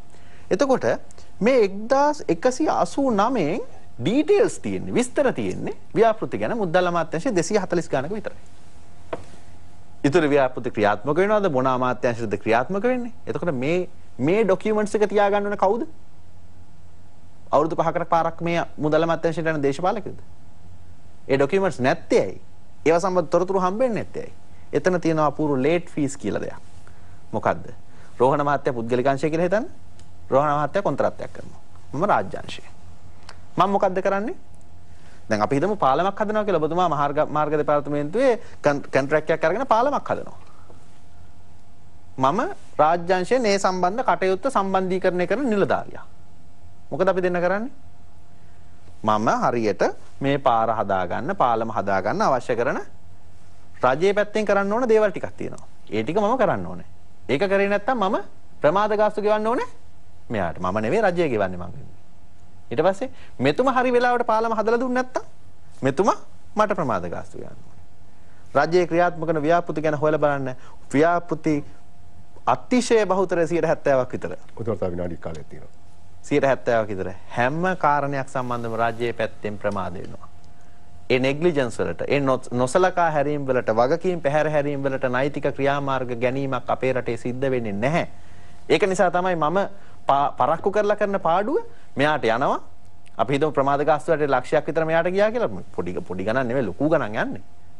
ඒකෙන් පර්සන්ටේජ් එක මට එනවා. ඔය පුරුක් ඇතුලේ දේශපාලඥය නැද්ද? ඔය පුරුක් ඇතුලේ දේශපාලඥයෝ ඉන්නවා ඉතාම පැහැදිලිව. හැබැයි මම මේ වෙනකොට හොයාගෙන තියෙන දත් ඇතුලේ මේ දූෂණ සහ වංචා ඇතුලේ 100% වැඩි ප්‍රමාණයක් ඔය කියන රාජ්‍ය සේවයේ අය ඉන්නවා. මොකද මේක පාලන බලය ගන්න ඕනෑම දේශපාලන අනිත් එක තමයි හැම ආයතනයකම ඉන්න මිඩල් මැනේජ්මන්ට් එක කියලා එකක්. හැබැයි අසංක දැන් මේකෙදී මම ඔය කියපු ටිකට ඔක්කොටම එකඟයි. ඒකට පැහැදිලි කිරීමක් කරනවා. ඔව් විශේෂ භාර අමාත්‍යවරයෙක් ඉන්නේ මේව අධීක්ෂණය කරන්න තමයි. එතකොට ඒගොල්ලන්ගේ වගකීම තමයි අමාත්‍යාංශ ලේකම්වරයා ඇතුළු 15 අමාත්‍යාංශ ලේකම්වරයා තමයි ඒක කරන්න වෙන්නේ. ඒවා කොහොමද වෙන්නේ? ඒවා අධීක්ෂණය වෙනවද? නියමිත වෙලාවට වෙනවද? මේක ඇතුලෙන් වංචාවල් සිද්ධ වෙනවද කියලා අමාත්‍යවරයාගේ ඍජු වගකීමක් වෙනවා. එතකොට දැන් අමාත්‍යවරයාත් අර හොරකමේ කොටස්කරුවෙක් වුණොත් අර වගකීම් සියල්ලම නැති වෙලා යනවා. ඔය තැනට ආපු එක බොහොම හොඳයි. මොකද ඒකට හේතුව තමයි මම මේ පැහැදිලි කරමින් ඉන්නේ. දැන් යමුකෝ ආය පාරක් විදුලි බල මණ්ඩලයට. විදුලි බල මණ්ඩලයේ මේ සිද්ධ වෙන සිදුවීම මේ අවුරුදු 2 දිනුනේ හේකුත් නෙවෙයි, පහුගිය යහපාලන ආණ්ඩුවේ අවුරුදු 5 දිනුනේ හේකුත් නෙවෙයි, අවුරුදු 10ක් 15ක් 20ක් 30ක් තිස්සේ ක්‍රමානුකූලව සිද්ධ වෙන දෙයක්. දැන් ආණ්ඩුක්‍රම ව්‍යවස්ථාවේ ව්‍යුහාත්මක වෙනස්කම් තිබුණාය කියලා අපිට පුළුවන් වුණා දේ පාඩුව බලක්ව ගන්න ලාභ ලබන තත්යකට ගේන්න කවදාකවත්. එතනට බාධා කිරීමක් නෑ. මම කියන්නේ විවස්ථාමය ආකාරයෙන් විසදාගත හැකි තැන් තියෙනවා, නොහැකි තැන් තියෙනවා. මූලික නීතිය ඇතුළට අපිට ගේන්න බෑ මේ විදිහට නොසලකා හැරීම් කරන අයට දඬුවම් දෙන මාර්ග මේවයි කියලා ව්‍යවස්ථාව ඇතුළට ගේන්න බෑ. ඒක අපරාධ නීතිය ඇතුළට ගේන්න ඕනේ. එතකොට ආණ්ඩුක්‍රම ව්‍යවස්ථාව ඇතුලේ අපි දන්නවා මේ හැමෝම කතා කරනවනේ ජනතා පරමාධිපත්‍යයක් ගැන. සුධර්මන් මේක මේ සමස්ත ලියවිල්ල ආණ්ඩුක්‍රම ව්‍යවස්ථාව කියන්නේම ජනතා පරමාධිපත්‍ය. මොකද්ද මේ ලියවිල්ලේ තේරුම? තුන්වෙනි ව්‍යවස්ථාවේ කියනවා ජනතාව කෙරෙහි පරමාධිපත්‍ය බලය පිහිටවා ඇත්තේ කියලා. හතරවෙනි ව්‍යවස්ථාවේ කියනවා සාමාන්‍ය ජනතාව නීතිඥවරු ව්‍යවස්ථාවේ වගන්ති වලට ව්‍යවස්ථා කියලා කියන්නේ සාමාන්‍ය ජනතාව වගන්ති කියනවා. ඊට පස්සේ හතරවෙනි වගන්තිය කියනවා ජනතාවගේ පරමාධිපත්‍ය බලය පහත ආකාරයෙන් භුක්ති විඳිනවා කියලා. ජනතාවගේ ව්‍යවස්ථාදායක බලය පාර්ලිමේන්තුව විසින්ද මත විචාරණයකදී ජනතාව විසින්ද. ජනතාවගේ විධායක බලය ජනාධිපතිවරයා ඇතුළු කැබිනට් මණ්ඩලය මතින්ද. ජනතාවගේ අධිකරණ බලය ජනතාව විසින් තෝරාගත්ත පාර්ලිමේන්තුවෙන් කලින් කාලට පිහිටවන ලබන අධිකරණ වලින්ද. ඊට පස්සේ තව දෙකක් තියෙනවා පුද්ගලිකව ක්‍රියාත්මක කරන. මූලික අයිතිවාසිකම් සහ ඡන්ද බලය. එතකොට මේ සම්වස්ත ලියවිල්ලෙම තියෙන්නේ මේ ආයතන ටික ගැන. ඒ කියන්නේ මොකද්ද? ජනතාවගේ පරමාධිපත්‍ය බලය ක්‍රියාත්මක කරන්නේ කොහොමද කියලා මේකේ තියෙන්නේ.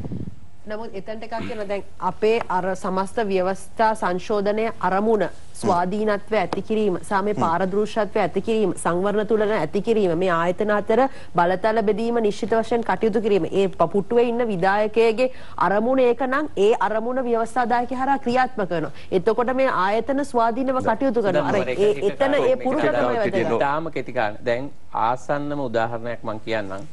මේ වර්තමාන ජනාධිපතිවරයා පත් වුණාට පස්සේ අලුත් ව්‍යවස්ථාවක් සම්පාදනය කරන්න කටයුතු කරමින් යනවා. පාර්ලිමේන්තුවේ වක්කීම මොකද්ද මෙතුමා කියන වගේම අපි හැමෝම දන්නවා වගේ නීති සම්පාදනය, ව්‍යවස්ථා සම්පාදනය තමයි පාර්ලිමේන්තුවේ වක්කීම. හැබැයි රටේ ව්‍යවස්ථාව හදන්නේ පාර්ලිමේන්තුව දන්නෙත් නැතුව, රටේ ජනතාව දන්නෙත් නැතුව පත් කරපු වෙනත් කණ්ඩායමක්. ඉතින් ඒකනම් යථාර්ථය ඔය කියන ස්වාධිපත්‍ය අපි ගාව තියනවද කියන ප්‍රශ්නේ තියෙනවා. හොඳයි. පැහැදිලි. අද අපි සාකච්ඡා කරමින් ඉන්නේ රටේ අර්බුද විසඳන්න 22කට පුළුවන්ද කියලා. තුලාව දේශපාලන සංවාදයේ අවසන් වටයත් සමග එකතු වෙමු ප්‍රධාන පාලක මැදිරියත් සමග සම්බන්ධ වී.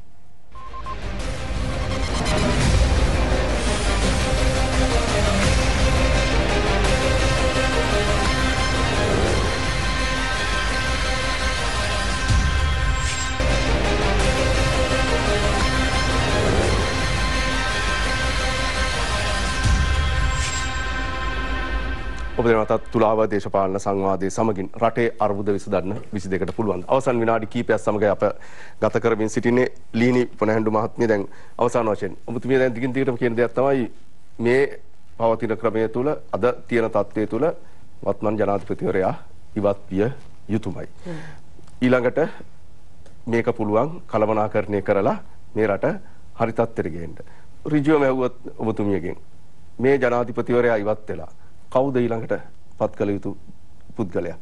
කවුද කාටද ඊළඟට බලය දිය යුත්තේ? මම අර කිව්වා වගේ මේ ජනාධිපතිවරයා ඉවත් වුණායින් පස්සේ එතකොට පාර්ලිමේන්තුවට ඉන්න කණ්ඩායම අතරින් යම් කිසි ඒගොල්ලෝ මොකද සර්වපාක්ෂික ආණ්ඩුවකට යන්න ඕනේ. ඒ සාකච්ඡා කරලා එතනින් නායකයෙක් තෝරගන්න ඕනේ මේක ඉස්සරහට ගෙනියන්න පුළුවන් කවුද කියලා. ඊට පස්සේ ඒ සර්වපාක්ෂික ආණ්ඩුව පිහිටලා ඊට පස්සේ අඩුමනේ අවුරුද්දකින් නැත්නම් මාස 6කින් මැතිවරණයට යන්න ඕනේ. අන්න එතනට අපි මේ ප්‍රතිසංස්කරණය ටික කරේ නැත්නම් මේ රටට ඉදිරියක් නැහැ. එතකොට දැන් මේ අවස්ථාවේදී රටට කළ යුතුම දේ තමයි අතර ඉස්සරහ කිව්වා වගේ ජනාධිපතිවරයා ඉල්ලා ඒකත් මම කියන්නේ කැමති මේ 22 වෙනි ව්‍යවස්ථා සංශෝධනය වගේ බොරු ලියවිලි ගෙනල්ලා නිකන් අර කරන්නම් වාලේ දේවල් කරන්න නැතුව අඩුම ගානේ දැන්වත් මේ පාර්ලිමේන්තුවේ ඉන්න නායකයන් අවංකව කටයුතු කරන්න කියලා මම ඉල්ලීමක් කරන්න කැමතියි. දැන් වර්තමාන අධිකරණ ඇමතිතුමා ප්‍රයිවට් බිල් එකක් හැටියට එතුමා ස්වාධීනව කටයුතු කරනකොට ගේන 21 වන ව්‍යවස්ථා සංශෝධනය දැන් ගේන 22 වන ව්‍යවස්ථා සංශෝධනය අතර ගැටලු ගණනාවක් තියෙනවා. එතකොට අපි මේ 22 හරහා නැවත 19ට යන අඩුම ගානේ 19ට හරියමු.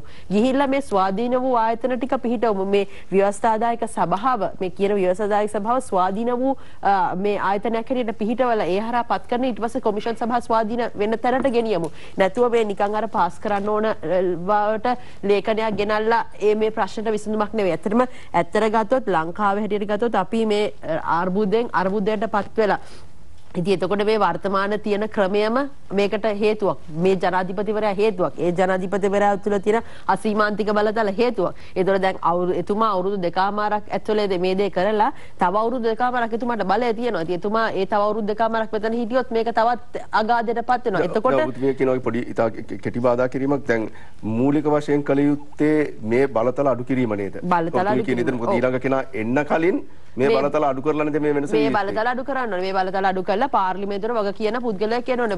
පාර්ලිමේන්තුව ශක්තිමත් කරන්න ඕනේ. එතකොට දැන් මේ 22 වෙනි ව්‍යවස්ථා සංශෝධනය හරහා අර කියනවා අන්තර්කාලීන විධාන ට්‍රාන්සිෂනල් ප්‍රොවිෂන්ස් ගෙනල්ලා තියෙනවා.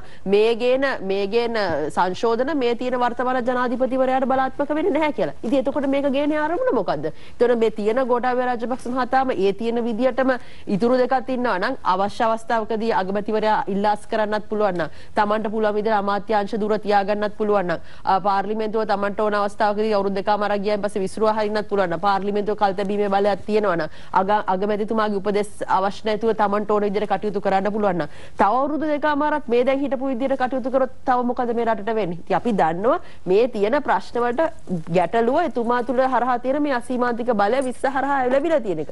ඉතින් ඒක කාරණයක් මම මුලින් සඳහන් කරපු එකක් තියෙනවා. මේ කාරණාව ඇතුලේ අපි නොබැලිය යුතුයි මේ ලිහිණි පුද්ගලානුබද්ධ වාණ්ඩුක්‍රම ව්‍යවස්ථාව පිළිබඳව. අනිවාර්යයෙන් මමත් එතන ඉන්නවා. පුද්ගලානුබද්ධ වාණ්ඩුක්‍රම ව්‍යවස්ථාව ගැන බලලා මේ කාලේ කියන කාරණාව සම්බන්ධව මම හිතන්නේ අපේ වෘත්තීමය භාවිතාවට ඒක සුදුසු නෑ කියලා මම විශ්වාස කරනවා. රටටම බලපාන ඉදිරියට යන්න පුළුවන්. අනිවාර්යයෙන් මම එතන ඉන්නවා. අපි පුට්ටුවේ ඉන්න නායකයා නීතියට ගරු කරනවා නම් නීතිය ගැන තමුන් අර දෙන 4 වෙනි උපලේඛනයේ තියෙනවා තමුන් දෙන දියුරුම ව්‍යවස්ථාව ගරු කරනවා ව්‍යවස්ථාවට අනුකූලව කටයුතු කරනවා. නීතිය පිළිබඳ දැනුමක් තියෙනවා නම් නීතිය උල්ලංඝනය කිරීමට කටයුතු කරන්නේ නැහැ. පාර්ලිමේන්තුවේ තියෙන ව්‍යවස්ථාවේ සම්ප්‍රදාය තමයි සම්ප්‍රදානුකූලව ඒ කියන්නේ ප්‍රින්සිපල්ස් තමයි සංවරණ තුලන ක්‍රමය බලතල බෙදීමේ ක්‍රමය නීති ආධිපත්‍ය සුරකීම නීතියට ගරු කරන මානව හිමිකම් ආරක්ෂා කිරීම. ඉතින් අද අපි දකින වර්තමානයේ මේ මොනවාද හමුදාවේ ක්‍රියාකාරීත්වය පොලිසිය ක්‍රියාකාරීත්වය. ඒතර ලංකාවේ හැටියට ගත්තොත් විශ්වසනීයත්වයේ හැටියට ගත්තොත් අන්තර්ජාතිකව ලංකාවට තියෙන පිළිගැනීම මේ සෑම අන්තයකින්ම අපි කඩාගෙන වැටිලා.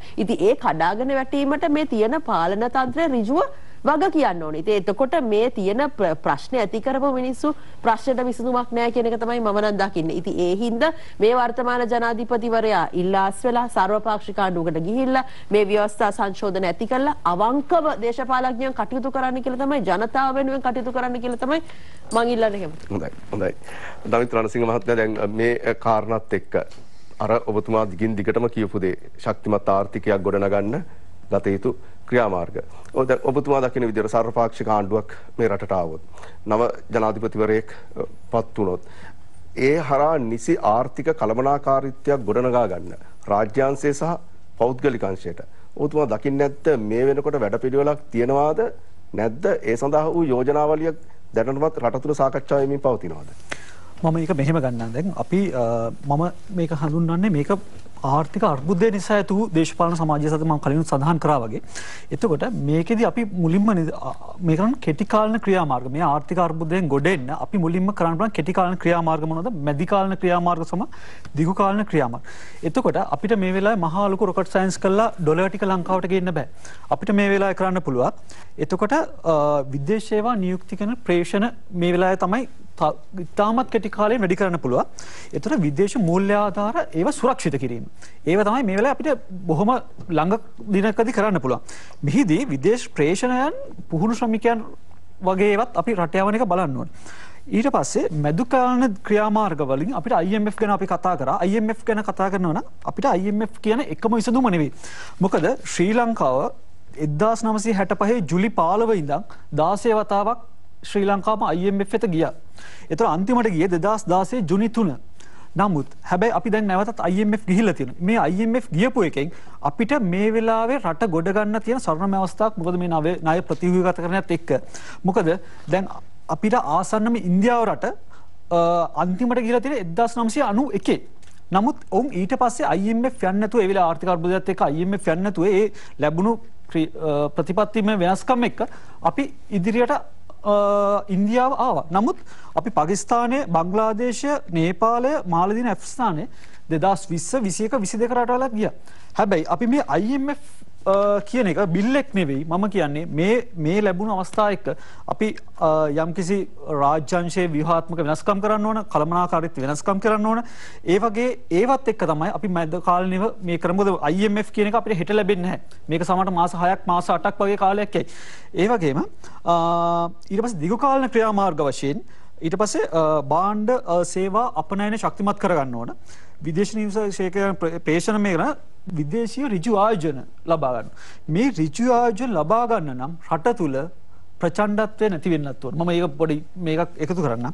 ඊට පස්සේ මම මේක කතා කරන්න මෙන්න මෙහෙම. දැන් මේ රට අපි ගොඩ දාන්න බෑ කියලා හිතනවා නම් ඒක ඇත්තටම වැරදි. මොකද මේ ගොඩ දාන්න අපිට පිට රටින් කවුරු හරි ඇවිල්ලා IMF හරි පිට මේ කවුරු හරි ඇවිල්ලා මේ ගොඩ දාන්න හිතනවා කියනවා නම් ඒක සම්පූර්ණ වැරදි. මේ රට ගොඩ දාන්න වෙන්නේ අපිටම තමයි. වෙන කාටවත් බෑ. ඒකට අපි කියන්නේ මහජනතාවගේ සිට සියලුම දෙනාගේ පොඩි මිනිසාගේ සිට ලොකු මිනිසා සියලු දෙනා මේ වෙලාවේ කැපවීම කරන්න ඕන. නැත්නම් මේ ආර්ථික අර්බුදයට විසඳුම් දෙමු නැත්නම් අපි නව දේශපාලන පක්ෂයකට බලය දෙවි. නමුත් ආර්ථික අර්බුදය තව මාස 6කින් මාස 10කින් ඒක එහෙම්ම තියෙයි. මොකද තෙල් ප්‍රශ්න පෝලිම් ප්‍රශ්න ඉවර වෙන්නේ නැත්නම් කවදාකවත් මේ රට අපිට මේ හරි ට්‍රැක් එකට ගන්න බෑ. ඒකත් එක තමයි දැන් අපිට ඩොලර් ආනයන ඩොලර් අපනයන වැඩි කරගන්න පුළුවන් නම් අපි මේ වෙලාවේ කරන්න ඕන අපේ හොඳටම නිෂ්පාදනය කරන්න පුළුවන් බොඩ් ටික අපනයනය කරන ගමන් අපි පිට රටින් ගෙනෙන භාණ්ඩ ආනයනය කළා එයට අග එකතු කළායි අපි රට යවන්න ඕන. නමුත් අපේ උදාහරණ වශයෙන් ගත්තොත් අපි පොල් කිරි යවන, පොල් වතුර යවන, පොල් කොහු යවන. නමුත් අපි ඒ නිෂ්පාදනයක් හදලා අග එකතු කළා අපි රට යවන්නේ නැහැ. අපි මෙන්න මේවයි වෙනස් වෙන්න ඕන. ඒවා වෙනස් කරලා මේ එක තමයි අපිට පුළුවන් වෙන්නේ මේක අපි දීර්ඝකාලීනව රටේ විදේශ විනිමය ප්‍රශ්නේ විසඳ ගන්න පුළුවන්. එතකොට මම තව එක දෙයක් මේ කතාවේදී ගත්ත දෙයක් තමයි මම ඇත්තටම මේ රටේ ප්‍රචණ්ඩත්වය කියන එක මම දැකලා තිබුණ නැහැ. මොකද මම 71 88 89 කාලේ මම ඒක මොකක්ද උනේ කියලා මම දන්නේ නැහැ. හැබැයි මම ප්‍රචණ්ඩත්වය කියන එක දැක්කා මැයි 9 වෙනිදා. මම කියන්නේ මේ යම්කිසි ඔබට දේශපාලන වශයෙන් මේ කියන ව්‍යවස්ථාවේ ඕන වෙනසක් තියන්න තියෙනවා. ඒ සියල්ලටම අපේ රටේ ව්‍යවස්ථාව අනුව ඒ යම්කිසි ක්‍රියාමාර්ගයක් තියෙනවා. මෙයට ප්‍රචණ්ඩත්වය ගෙනල්ලා මෙය කරන්න යන එකෙන් වෙන්නේ රට තවත් අගාධයට යන එක විතරයි. මොකද මේ රටට එන්න හිටිය සංචාරකයෝ ටිකත් ලංකාව දාලා ගියා. නව සංචාරකෙක් එන්න බයයි. මොකද අපි නරක ආදර්ශය දුන්නා ප්‍රචණ්ඩත්වයෙන් අපි රටේ මේ දේශපාලන සියලු වෙනස් කරන්න යනවා කියලා. ඒක නිසා මම සියලු දෙනාම ආදරණීය ඉල්ලනවා මේ රටේ යම්කිසි ව්‍යවස්ථානුකූලව හෝ යම්කිසි ආර්ථිකමය වෙනසක් කරන්න ඕන නම් එයට ප්‍රචණ්ඩත්වය එපා. එය විවස්ථානුකූලව තියෙන ප්‍රතිපාදන යටතේ එය ඉටු කරන්න කියන ආදරණීය ඉල්ලීම කරනවා. හොඳයි හොඳයි. රෝහණ හෙට්ටිආරච්චි මහත්මයා අවසාන වශයෙන් ඔබතුමාගෙන් අහන්න කැමතියි දැන් විවස්ථා වෙනසක් අපි 22 ගැන මේ කතා කරන්නේ. දැන් 22 ගිහිල්ලා දැන් අපි හිතුව මේ 22 ක්‍රියාත්මක වුණා 21 හෝ 22 ක්‍රියාත්මක වුණා කියලා. ආයෙ ටික කාලයක් ගියාට පස්සේ 23ක් ගැන කතා කරන්න සිද්ධ වෙයි. 24ක් ගැන කතා කරන්න සිද්ධ වෙයි. එහෙම නැතුව මුළු මොනින්ම ව්‍යවස්ථාවක් වෙනස් කරලා රටට ගැළපෙන ව්‍යවස්ථාවක් වෙනස් කරලා කියන්නේ යහපත් ව්‍යවස්ථාවක් හදන්න ක්‍රමවේදයක් හදන්න බැරිද? උත්සාහයෙන් ගණනාවක් තිබ්බනේ. 2001 ඉඳලා බැලුවොත් අපි උත්සාහයෙන් ගණනාවක් යොදවලා තියෙනවා අලුත් ව්‍යවස්ථාවක් හදන්න. ඇයි මේ සංශෝධන වලට යන්නේ නැතුව ඔබතුමන්ලත් ඒ තැනට දේශපාලනඥයා දේශපාලන පක්ෂ රට ඒ තැනට ගේන්න උත්සාහයක් යොදන්නේ නැත්තේ? මම ඒක කැමතියි. දැන් ව්‍යවස්ථා සංශෝධන කියන එක වැරදි දෙයක් නෙමෙයි. ඒක නරක දෙයක් නෙමෙයි. රටක ආර්ථික සමාජීය වශයෙන් රටක් වෙනස් වෙනකොට ලෝකෙ වෙනස් වෙනකොට අලුත් තත්ත්වයන් එක්ක ව්‍යවස්ථා සංශෝධනය වෙනවා. වෙන්න ඕනේ. හැබැයි අපේ රටේ වෙන්නේ ඒක උඩ නෙමෙයි. මෙතුමා කිව්වා වගේ අපි හැමෝම පිළිගන්නවා වගේ එක එක්කෙනාගේ පුද්ගලික න්‍යාය පත්‍ර වල තමයි මේක වෙන්නේ. දැන් මේ මොහොතේ මේ අපි තව සංශෝධනයක් 21 කියලා හෝ 22 කියලා හෝ අපි එකක් ගේනවා. එතකොට ඒක මේ පවතින ප්‍රශ්නයට උත්තරයක්ද කියන එකත් එක තමයි අපි සාකච්ඡාවම හැදෙන්නේ.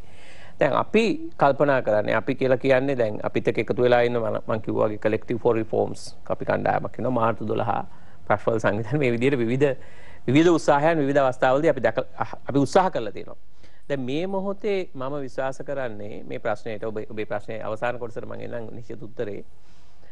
පළවෙනි කාරණේ තමයි මම මුලින් කිව්වා වගේ මේ 22 වෙනි සංශෝධනය ජනතාව සහ මේ රටේ පුරවැසියා අපේක්ෂා කරන අර හිල් ටික වහලා චෙක් ඇන්ඩ් බැලන්ස් සිස්ටම් එක හදලා අපිට විශ්වාසයේ දනවන විදිහට 22 සම්මත කරන්න ඕනේ. ඒක හරහා අපේ විශ්වාසය ගොඩනගන්න ඕනේ. දැන් එහෙම කළොත් තමයි අර දමිත් කිව්වා වගේ පුරවැසියා මේකට එකතු වෙන්නේ. දැන් මේක ඇත්තටම IMF එකෙන් විතරක් විසඳන්න පුළුවන් වැඩක් නෙමෙයි. එතකොට මේකට මේ රටේ ජනතාව හැටියට අපි කැපකිරීම කරන්න වෙනවා. අපි කැපකිරීම කරන්න සූදානම් නැත්තේ ඇයි මේ රටේ මිනිස්සු? තාමත් අපිට පේනවා මේ ප්‍රශ්නේ ඇති කරපු මිනිස්සු ඒගොල්ලන්ගේ ජීවන රටාවන් වෙනස් කරගෙන නැහැ. ඒගොල්ලෝගේ තාම AC එක අයින් වෙලා නැහැ. ඒගොල්ලන්ගේ වාහනේ අයින් වෙලා නැහැ. ඒගොල්ලන්ගේ කැමරා රටාව අයින් වෙලා නැහැ. ප්‍රශ්නේ හදපු මිනිස්සු සැප විඳිනවා. අපි මොකටද කැපකිරීම කරන්න කියලා. ඊළඟට අපි පාර්ලිමේන්තුව දිහා බැලුවාම අපිට පේනවා අපේ ප්‍රශ්නේ මේගොල්ලෝ උපහාසයට ගන්නවා. දැන් ඊයේ පාර්ලිමේන්තුව දිහා බැලුවාම අග්‍රාමාත්‍යවරයා පවා ඒක හරි කනගාටුදායක තත්ත්වයක්. මේ තරම් බරපතල ප්‍රශ්නයක් උපහාසයෙන් තමයි පාර්ලිමේන්තුව ඇතුලේ සාකච්ඡා කරන්නේ. ඔහු කියනවා මේ විනාශයට පත්වෙච්ච බංකොලොත් භාවයට පත්වෙච්ච රටක් හැටියට තමයි අපිට මේ ප්‍රශ්න සාකච්ඡා කරන්න වෙන්නේ කියලා කියනවා. මේ බංකොලොත් කොලේ අපිද වර්තමාන අග්‍රාමාත්‍යවරයා අවුරුදු 40ක් පාර්ලිමේන්තුවේ හිටියා.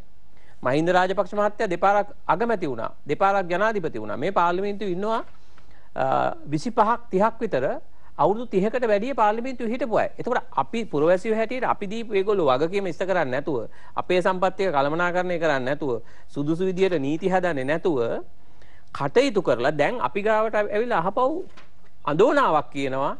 අනේ මාර ප්‍රශ්නයක් බංකොලොත් රටක් ඒ නිසා මේ ප්‍රශ්නේ ඩීල් කරගන්න හරි අමාරුයි කියලා. ඉතින් ඒකට තමයි මේ මිනිසුන් අපි පඩි දීලා ඇවලා තියෙන්නේ. ඒකට මේ ප්‍රශ්නෙට උත්තරේ මම කියන්නේ පළවෙනි එක ඒ නිසා තවත් වංගු ගහන්න නැතුව, ගේම් ගහන්න නැතුව දේශපාලන බලය රැක ගන්න. මේක ආණ්ඩුව විතරක් නෙමෙයි. විපක්ෂෙත් අපිට පේන්නේ නැහැ. විපක්ෂයේ දේශපාලන පක්ෂ එකක් දෙකක් කරනකොට ඊටාම අවංකව සාධනීයව කටයුතු කරනවද කියලා අපිට පේන්නේ නැහැ. මේ පේන එක දෙකත් අපි දන්නේ නැහැ කොච්චර ජෙනුයින්ද කියලා. ඒ පළවෙනි එක 22 සම්මත කරන්න තව දේශපාලන ගේමකින් තොරව. දෙක මෙතුමිය කිව්වා වගේ අන්තර්වාර පාලනයක් අපිට එන්න ඕනේ. ඒක අපි නම් කියන්නේ නැෂනල් යුනිටි ගවර්න්මන්ට් එකක් එන්න ඕනේ කියලා. ජාතික ඒකාබද්ධතා ආණ්ඩුවක් එන්න ඕනේ. ඒක මේ එක දේශපාලන පක්ෂයක් විපක්ෂ බලයට එන්න හරි නැත්නම් ආණ්ඩුවෙන් කැඩිච්ච ගිය කණ්ඩායමක් බලයට එන්න හරි නැත්නම් ජනතා විමුක්ති පෙරමුණ බලයට එන්න හරි එකක් නෙමෙයි. මොකද කවුරු බලයට ආවත් මේක ගොඩ දාන්න නම් ජනප්‍රිය නොවන තීන්දුව ගන්නම වෙනවා.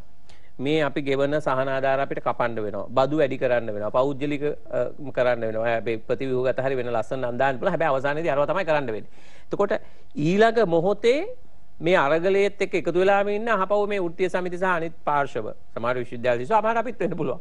මේක තමයි ස්වභාවය. අරවට එරෙහි වෙන්න පුළුවන්. එතකොට එහෙම නොවෙන්න නම් හැමෝමත් එක්ක සංවාදයක එකඟතාවය කියන්නේ හැම පාර්ශවයක්ම එකඟ වෙච්ච ආණ්ඩුවක්. මේක ලේසි වැඩක් නෙමෙයි. හැබැයි යම් ප්‍රමාණයකට එවැනි එකඟතාවයක් ඇති කරගෙන වැඩ කරන්න වෙනවා. සා national unity government එකක් හැදෙන්න වෙනවා. 3 අපිට road map එකක් ඕනේ. දැන් මේ වෙනකන් ආණ්ඩුව road map එකක් ඉදිරිපත් කළා නැහැ. අගමැතිවරයාගේ කතාවක අපි දකින්නේ නැහැ. ජනාධිපතිවරයාගේ කතාවක අපි දකින්නේ නැහැ. තෙල් එන නැව් ගැන ගණන් කරනවා මිසක් ඩොලර් එන විදිහක් ගැන කතා කරන්නේ නැහැ. IMF එක ගැන කතා කරනවා මිසක් මේ මෙතුමා කිව්වා වගේ කොහොමද ඩොලර් රටට ගේන්නේ? මොනවද විකල්ප ක්‍රියාමාර්ග? ආනයන සීමා කරලා කොහොමද අපි ඩොලර් ඉතුරු කරගන්නේ? ඒවා ගැන තැන පුංචි පුංචි කතා මිසක් සැලැස්මක් ඇතුව වැඩක් පේන්නේ නැහැ. රෝඩ් මැප් එකක් පේන්නේ නැහැ ආණ්ඩුව පැත්තෙන්. විපක්ෂ පැත්තෙන් රෝඩ් මැප් එකකුත් එන්නේ නැහැ. ඒ නිසා රෝඩ් මැප් එකක් අපිට ඉදිරිපත් කරන්න ඕන. ඊළඟට ජනාධිපතිවරයා ඉල්ලා සිටින සාධාරණ කාලයක් ඇතුලේ ඒක අවුරුදු ගාණක් නෙමෙයි මාස 6ක් හෝ යම් සාධාරණ කාලයක් ඇතුළතදී එක්සිට් ක්‍රමයක් තියෙනවා. ඊළඟට අපි යෝජනා කරනවා ඒක අවසානයේ මින්ට්‍රීම් ගවර්න්මන්ට් එක මාස 6ක හෝ 8ක් හරි ගිහිල්ලා මැතිවරණයක් තියන්න ඕනේ. මැතිවරණෙත් එක්ක අපි ජනමත විචාරණයකට යන්න ඕනේ. ජනාධිපති ක්‍රමයේ ඕන දෙපාද කියලා ඒක ලේසියෙන් අලුත් වියදමක් නැතුව ඒකත් එක්කම යන්න පුළුවන්. ඊට පස්සේ ඔබතුමා කියපු ජනතාව තීන්දුව කළොත් අනිවාර්යයෙන්ම යම් සාධාරණ කාලයක් ඇතුළත මොකද ආණ්ඩු ක්‍රමය සහ මැතිවරණ ක්‍රමය එකට බැඳෙනවා. ඒකයි මේ අර 13 ගැන එහෙම සුධර්ම නැහුවේ. එතකොට ඒක නිසා අවසාන වශයෙන් ඒක සිද්ධ වුණොත් අනිවාර්යයෙන්ම අලුත් ව්‍යවස්ථාවක් හදලා රට සාධනීය තැනකට ගේන්න පුළුවන්. මේක මේ ව්‍යසනය අපිට සාධනීයව පොසිටිව්ලි අරගෙන වැඩ කරන්න පුළුවන්. හැබැයි ඒකට අවංක ඌමනාවක් සහ කැපවීමක් අවංකභාවයක් දේශපාලනිකවත් පුරවැසියෝ හැටියට අපි දෙන්න අවශ්‍ය වෙනවා. හොඳයි. අසංග රන්දිනී මහත්මයා අවසාන වශයෙන් ඔබතුමාට තියෙන යෝජනාව ඔබතුමා දිගින් දිගටම කියන දෙයක් තමයි අර පුද්ගලයෝ ඔලුමාරු කරලා කරනවට වැඩිය සිස්ටම් චේන්ජ් එකක් තමයි අවශ්‍ය වෙන්නේ. දැන් ගොඩක් දෙනෙක් කියන්නේ සිස්ටම් චේන්ජ් එකක් ගැන කතා කරනවානේ. ඔබතුමා දකින්නේ කොහොමද මේ විවස්ථා වෙනසකින් 22 වෙනසකින් යම් සිස්ටම් චේන්ජ් එකක් ඇවිල්ලා රටේ මේ පවතින අර්බුදයට විසඳුමක් දෙන්න පුළුවන්ද? එක අවස්ථාවක අපේ බුදුරජාණන් වහන්සේ එක භික්ෂුවක් ඇවිල්ලා අහනවා අනන්ත විශ්වය පිළිබඳ ප්‍රශ්න. අනන්ත විශ්වය පිළිබඳ ප්‍රශ්න අහනකොට බුදුහාමුදුරුවන්ගෙන් බුදුරජාණන් වහන්සේ කියනවා ඔබත් හරියට හීපහරකින් තුවාල ලැබලා ඉන්න කෙනෙක් වගේ. ඔබ හීපහරකින් තුවාල ලැබිලා ඉන්න වෙලාවක ඊතලයක් වැදිලා ඉන්න වෙලාවක ඊතලේ විදපු කෙනා යාගේ අම්මා තාත්තා කවුරු හරි හොය හොය ඉන්නවද ඊතලේ ගලවලා අයින් කරනවාද කියලා. එහෙමනම් මම මේ සරල උදාහරණයක් ගත්තේ මේ එකපාරට ඔබ ප්‍රශ්නෙත් එක්ක. එහෙනම් මෙතන තියෙන ප්‍රශ්නයක් තියෙනවා. මෙතන තියෙන්නේ පැහැදිලිවම ආර්ථික කාරණයක් නිසා මතුවෙච්ච දේශපාලන අවුලක්. අපි පිළියම් යෙදිය යුත්තේ ආර්ථික ප්‍රශ්නයට. මතක තියාගන්න මේ අවුරුදු දෙකමාරක කාලය තුල වර්ධනය වෙච්ච ඇති වෙච්ච ප්‍රශ්නයක් නෙවෙයි. අපි මාස 8ක පමණ කාලයක් වහලා තිබිච්ච රටක්. ඒ වගේම අනිත් එක තමයි අපි ඩොලර් ගැන කතා කරනවා ලොකුවට. අපි ඩොලර් ගැන ගොඩක් කතා කරනවා. අපි ඩොලර් නෑ කියලා. හැබැයි රටක් හැටියට අවුරුදු 40ක 50ක ඉඳන් අපි අපේ රටට විවෘතාර්ථිකයෙන් රට නිදහස් කරනකොට ලෝකෙට අපි කල්පනා කරේ නෑ ඩොලර් අපි ඉන්කම් ගන්නෙ කොහෙන්ද කියලා. අපි මූලික මාර්ග හැටියට තියාගත්තේ අපේ විදේශ ශ්‍රමිකයෝ ටිකයි මේ සංචාරක ව්‍යාපාරයයි. අපිට මේ ඩොලර් එන මාර්ග ටික පහුගිය අවුරුදු දෙකක විතර කාලය ඇතුළත අහිමි වුණා. ඊට පස්සේ සල්ලි අච්චු ගහන්න වුණා. ඇයි සල්ලි අච්චු ගහන්න උනේ? ඒක අපි කල්පනා කරන්නේ නෑ. මතක තියාගන්න. අපේ රාජ්‍ය භාණ්ඩාගාරයෙන් මේ වැටුප් ගෙවනේවා සංවර්ධන කටයුතු මේ හැම දෙයකටම වියදම් කරන්නේ. රාජ්‍ය භාණ්ඩාගාරයට සල්ලි එන්නේ කොහෙන්ද? රාජ්‍ය භාණ්ඩාගාරයට සල්ලි එන්නේ බදු ආදායම් තමයි මූලික ආදායම. හරි. බදු ආදායම් අඩු කරගත්තා. අපේ අදටත් රේගු ආදායම සාමාන්‍ය ප්‍රමාණයට වැඩිය 100ට ගාණක් පල්ලෙහෙන් තියෙන්නේ. සුරා බදු වලින් අපේ තුන්වෙනි ආදායම් මාර්ග රාජ්‍ය භාණ්ඩාගාරයට ආදායමනේ. ඒක සම්පූර්ණයෙන් මාස 8ක් නතර වෙලා තිබ්බා. ජාතික ලොතරැයි මණ්ඩලය, සංවර්ධන ලොතරැයි මණ්ඩලය මේවා ආදායම් සමස්තය නතර වෙලා තිබුණා. ඉතින් සල්ලි අච්චු ගැහුවා. උද්දමනය වැඩි වුණා. හැබැයි වේගවත් ක්‍රියාමාර්ග නොගැනීම සහ අනිත් පැත්තෙන් තිබිච්ච ප්‍රධාන ප්‍රශ්නේ මොකද්ද? මිනිස්සුන්ට ඇති වෙලා තියෙන්නේ මොකද්ද? අවිනිශ්චිතභාවය. මේ අවිනිශ්චිතභාවයත් එක්ක තමයි මිනිස්සු කැරලි ගහන්නේ. එදා මම අතර මගේ ගම් පළාත වරකපල ප්‍රදේශයේ කෑගල්ල දිස්ත්‍රික්කේ මම එදා ඔය පළවෙනි උද්ඝෝෂණ ඇති වෙච්ච දවසේ මම කලින් දවසේ මම හිටියේ කොළඹ. අපි දන්නවා අපි පැහැදිලි පිළිගන්න කරන්ට් එක කපපු එකත් එක්ක තමයි මේක එකපාරට ප්‍රශ්න උඩදිව්වේ. හැබැයි කරන්ට් එක කපපු එක නෙමෙයි ප්‍රශ්නේ උනේ. එදා මිනිස්සුන්ට කිව්වනම් මාස 6කින් තමයි අපිට ලයිට් දෙන්න වෙන්නේ. එදා වෙනකල් අපිට කරන්ට් කපන්න වෙනවා. අන්න සොලියුෂන් හොයන්න කාලයක් හදාගන්න මිනිස්සු ඇඩ්ජස්ට් වෙනවා. මේ කාලෙන් පස්සේ අපිට තියෙනවා කියලා බලාපොරොත්තුවක් එක්ක. අර ඔබතුමා වෙන්න ඕන සඳහන් කරා තෙල් එන්නේ නැහැ කියලා කිව්වත් ෂුවර් එකක් නැහැ මිනිස්සු පොලිමේ. ඇයි? අවිනිශ්චිත බව. ඒ වගේම තොරතුරු sannivedanaya නොවීම. පළවෙනි කාරණේ තොරතුරු sannivedanaya නොවීම. දැන් ජනාධිපතිවරයා සහ සාමාන්‍ය මහජනතාව අතර ගැප් එකක් ඇවිල්ලා තියෙනවා. ඇයි ගැප් එක ඇවිල්ලා තියෙන්නේ? මෙන්න මේ ක්‍රියාමාර්ග ටික මේ ප්‍රශ්න ටික විසඳීම සම්බන්ධව මම ගන්නවා. මේ කාරණා ටික තමයි මගේ සැලැස්ම තියෙන්නේ. කියන ක්‍රියාමාර්ගය අපිට ආවනම් රටේ මිනිස්සුන්ට ආවනම් රටේ මිනිස්සු කලහකාරී වෙන්නේ නැහැ. මේක තනි පුද්ගලයෙකුට කරන්න පුළුවන් දෙයක් නෙවෙයි. මේක සාමූහිකව ජයගත යුතු අභියෝගයක්. පුරවැසියාට වගකීම තියෙනවා. මම මේ සරල කාරණයක්. මැත්තර මේ විශ්වවිද්‍යාලේ මගේ එකට අපේ පන්තිවල ඉගෙන ගත්ත අපේ විශ්වවිද්‍යාල දේශන වලට සහභාගී වෙච්ච සහෝදරයෙක් අශේන් අබේරත්න කියලා. මෙතුමා එක අවස්ථාවක මේ ප්‍රකට දේශකවරයෙක් ලෙක්චරර් කෙනෙක් හැටියට වැඩ කරන කෙනෙක් පරිපාලන සේවා විභාග සම්බන්ධව ඉතාමත්ම පැහැදිලි වැඩසටහනක් හදනවා. මේ පුරවැසියන්ට තියෙන වගකීමක්. පුරවැසියා ඉස්මතු වෙනවා කියලා කියන්නේ පාරට බහලා බෝඩ් ලෑල්ලක් අරන් කෑ ගහන එක විතරක් නෙවෙයි. මේ අර්බුදයට විසඳුම් හොයන්න ඕනේ මෙන්න මේ විදිහට. අපිට විශේෂත්වතාවයක් තියෙනවා නම් නීතිය හරහා මොනවා හරි කරන්න. අපි කරලා තියෙනවා නම් සාගර විද්‍යාව සම්බන්ධව ඒ සම්බන්ධව අපිට මොනවා හරි කරන්න පුළුවන් නම් මේ වෙලාවේ ඒ සම්බන්ධ අවකාශය අපි පෙන්වන්න ඕනේ වගේම රජයට බල කරන්න පුළුවන් වෙන්න ඕනේ අපිට. අපි කටයුතු කරන රජයට බල කරන්න මෙන්න මේ දේවල් කරන්න අපි ලෑස්ති. අපිට මේ සඳහා අවස්ථාව ලබා දෙන්න. මම දන්නේ නැහැ පහුගිය දවස්වල රසදිය භාවිතයෙන් එන්ජින් එකක් හදන එකක් ගැන කිව්වා. ඒකේ තාක්ෂණික තත්ත්වය පිළිබඳව මම හරියට දන්නේ නැහැ. හැබැයි ඒක සම්බන්ධ විවේචනත් අපි දැක්කා. හැබැයි යම්කිසි විදිහකින් මේ වැඩේ කරන්න පුළුවන් නම් මම රාවණා සම්බන්ධ කතාවල්දී අහලා තියෙනවා මර්කරි වොච් එන්ජින් කියලා එන්ජින් එකක් ගැන. ඒකද දන්නේ නැහැ මේ. මම හරියට දන්නේ නැහැ. මොකද මට ඒ සම්බන්ධ ප්‍රවීණතාවයක් නැහැ. හැබැයි මේ වගේ දේවල් සම්බන්ධව නව නිපුණකාරයන්ට අවස්ථාව දෙන්න ඕනේ. අපි මතක තියාගන්න මේ කාලයක් තිස්සේ හිතාගෙන ඉඳලා තියෙන ඩොලර් රුපියල් මාර්ග දෙකක් ගැන විතරයි. අපි ඉස්සර කිව්වේ තේපොල් රබර් වලින් තමයි අපේ වාණිජ භෝග වලින් තමයි අපි ඉන්කම් එක ගන්න කියලා. අපි කියනවානේ ස්වභාවික සම්පත් ගොඩාක් තියෙන රටක් කියලා අපි. නෑ එහෙම නෑ. අපිට ස්වභාවික සම්පත නෑ. අපිට මානව සම්පත විතරයි ඉන්නේ. අනිත් රටවල ඔය ස්වභාවික සම්පත් තියෙනවා කියන රටවල ස්ථීරව හම්බ වෙන සම්පත් තියෙනවා. ඒ රටවල තියෙනවා ලෝහ ගන්න නිදි. ඒ රටවල තියෙනවා ඛනිජ තෙල් ගන්න නිදි. පොහොර හරි ගස් ගන්න නිදි. අපිට මේවා දීර්ඝකාලීනව විකුණලා පෝසත් වෙන්න එහෙම ස්වභාවික සම්පත් නෑ. අපිට මානව සම්පතක් තියෙනවා. ස්වභාවික ලස්සන පරිසරයක් තියෙනවා. අපිට ඇග්‍රිකල්චර් කරන්න පුළුවන් වෙයි. හරි. අපිට ස්වභාවික සම්පත් එහෙම ගොඩාක් තියෙන මාර වේගෙන් දියුණු වෙන්න පුළුවන්. අපේ අපනයන ආදායමක් හදන්න පුළුවන් එකක් නෙවෙයි. හැබැයි ලෝකේ දෙවැනියට IQ knowledge එක තියෙන රට. ඊශ්‍රායල් වරුන්ට පස්සේ අපිට තියෙනවා කියලා තමයි ලෝකෙ පිළිගැනීම තියෙන්නේ. හැබැයි අපි මේ බුද්ධිය මෙහෙයවීම සම්බන්ධ ප්‍රශ්න කරනවා. මෙහෙයවීම නෙවෙයි. මෙහෙයවීම සාධනීය ලෙස බුද්ධිය මෙහෙයවීම මෙහෙයවන්න කෙනෙක් නෑ හරියට. අන්න ඒ කාරණේ අපි අවබෝධ කරගන්න. මම නැවතත් ප්‍රශ්නේ මුලට එනවා. මේ ප්‍රශ්නය ආර්ථිකය සම්බන්ධව තියෙන ප්‍රශ්නයක්. මේ ප්‍රශ්නය විසඳන්න ප්‍රශ්නේ ගැටලුවට අවශ්‍ය කරන විසඳුම හොයන්න ආර්ථික ගැටලුව විසඳලා ඉන්න ඕන අනිත් සියලු කාරණාවන් වලට යන්න. හොඳයි. බෙහෙවින් ස්තුතිවන්ත වෙනවා. මම හිතන්නේ අපිට යම් තැනකට මේ සාකච්ඡාව ගේන්න පුළුවන් වුණා. ඉවර නෑ. මොකද මේ ප්‍රශ්න සියල්ලම ඉදිරියට යනවා. විසඳුම් පේනවා ගොඩක් අඩුයි. හැබැයි අපි හිතනවා මේ 22 වෙනි ව්‍යවස්ථා සංශෝධනය හෝ යාලි 21 හෝ 19 හෝ කුමන හෝ ව්‍යවස්ථා සංශෝධනයකින් මේ රටේ ස්ථාවරභාවයක් ඇති වෙනවා නම් ඒ සඳහා අපිත් යම් කාර්යභාරයක් මාධ්‍ය හැටියට ඉෂ්ට සිද්ධ කරනවා. බෙහෙවින් ස්තුතිවන්ත වෙනවා තමිත් රණසිංහ මහත්මයා සහභාගීන් පිළිබඳව අපත් සමග ලීනි පණාණ්ඩු මහත්මිය බෙහෙවින් ස්තුතියි ඔබතුමියට. ඒකම අසංග රන්දනී මහත්මයා බෙහෙවින් ස්තුතිවන්ත වෙනවා ඔබතුමාට අපත් සමග සම්බන්ධ වීම පිළිබඳව රෝහණ හෙට්ටිආරච්චි මහත්මයා බෙහෙවින් ස්තුතිවන්ත වෙනවා තුලාව දේශපාලන සංවාදයේ සමගින් එකතු වීම පිළිබඳව ලබන සතියේත් සුපුරුදු වේලාවට 10:25ට බහස්පතින්දා රාත්‍රියේ හමු වෙන තෙක් ඔබ සියලු දෙනාටම සුවදායි රාත්‍රියක් ප්‍රාර්ථනා කරනවා.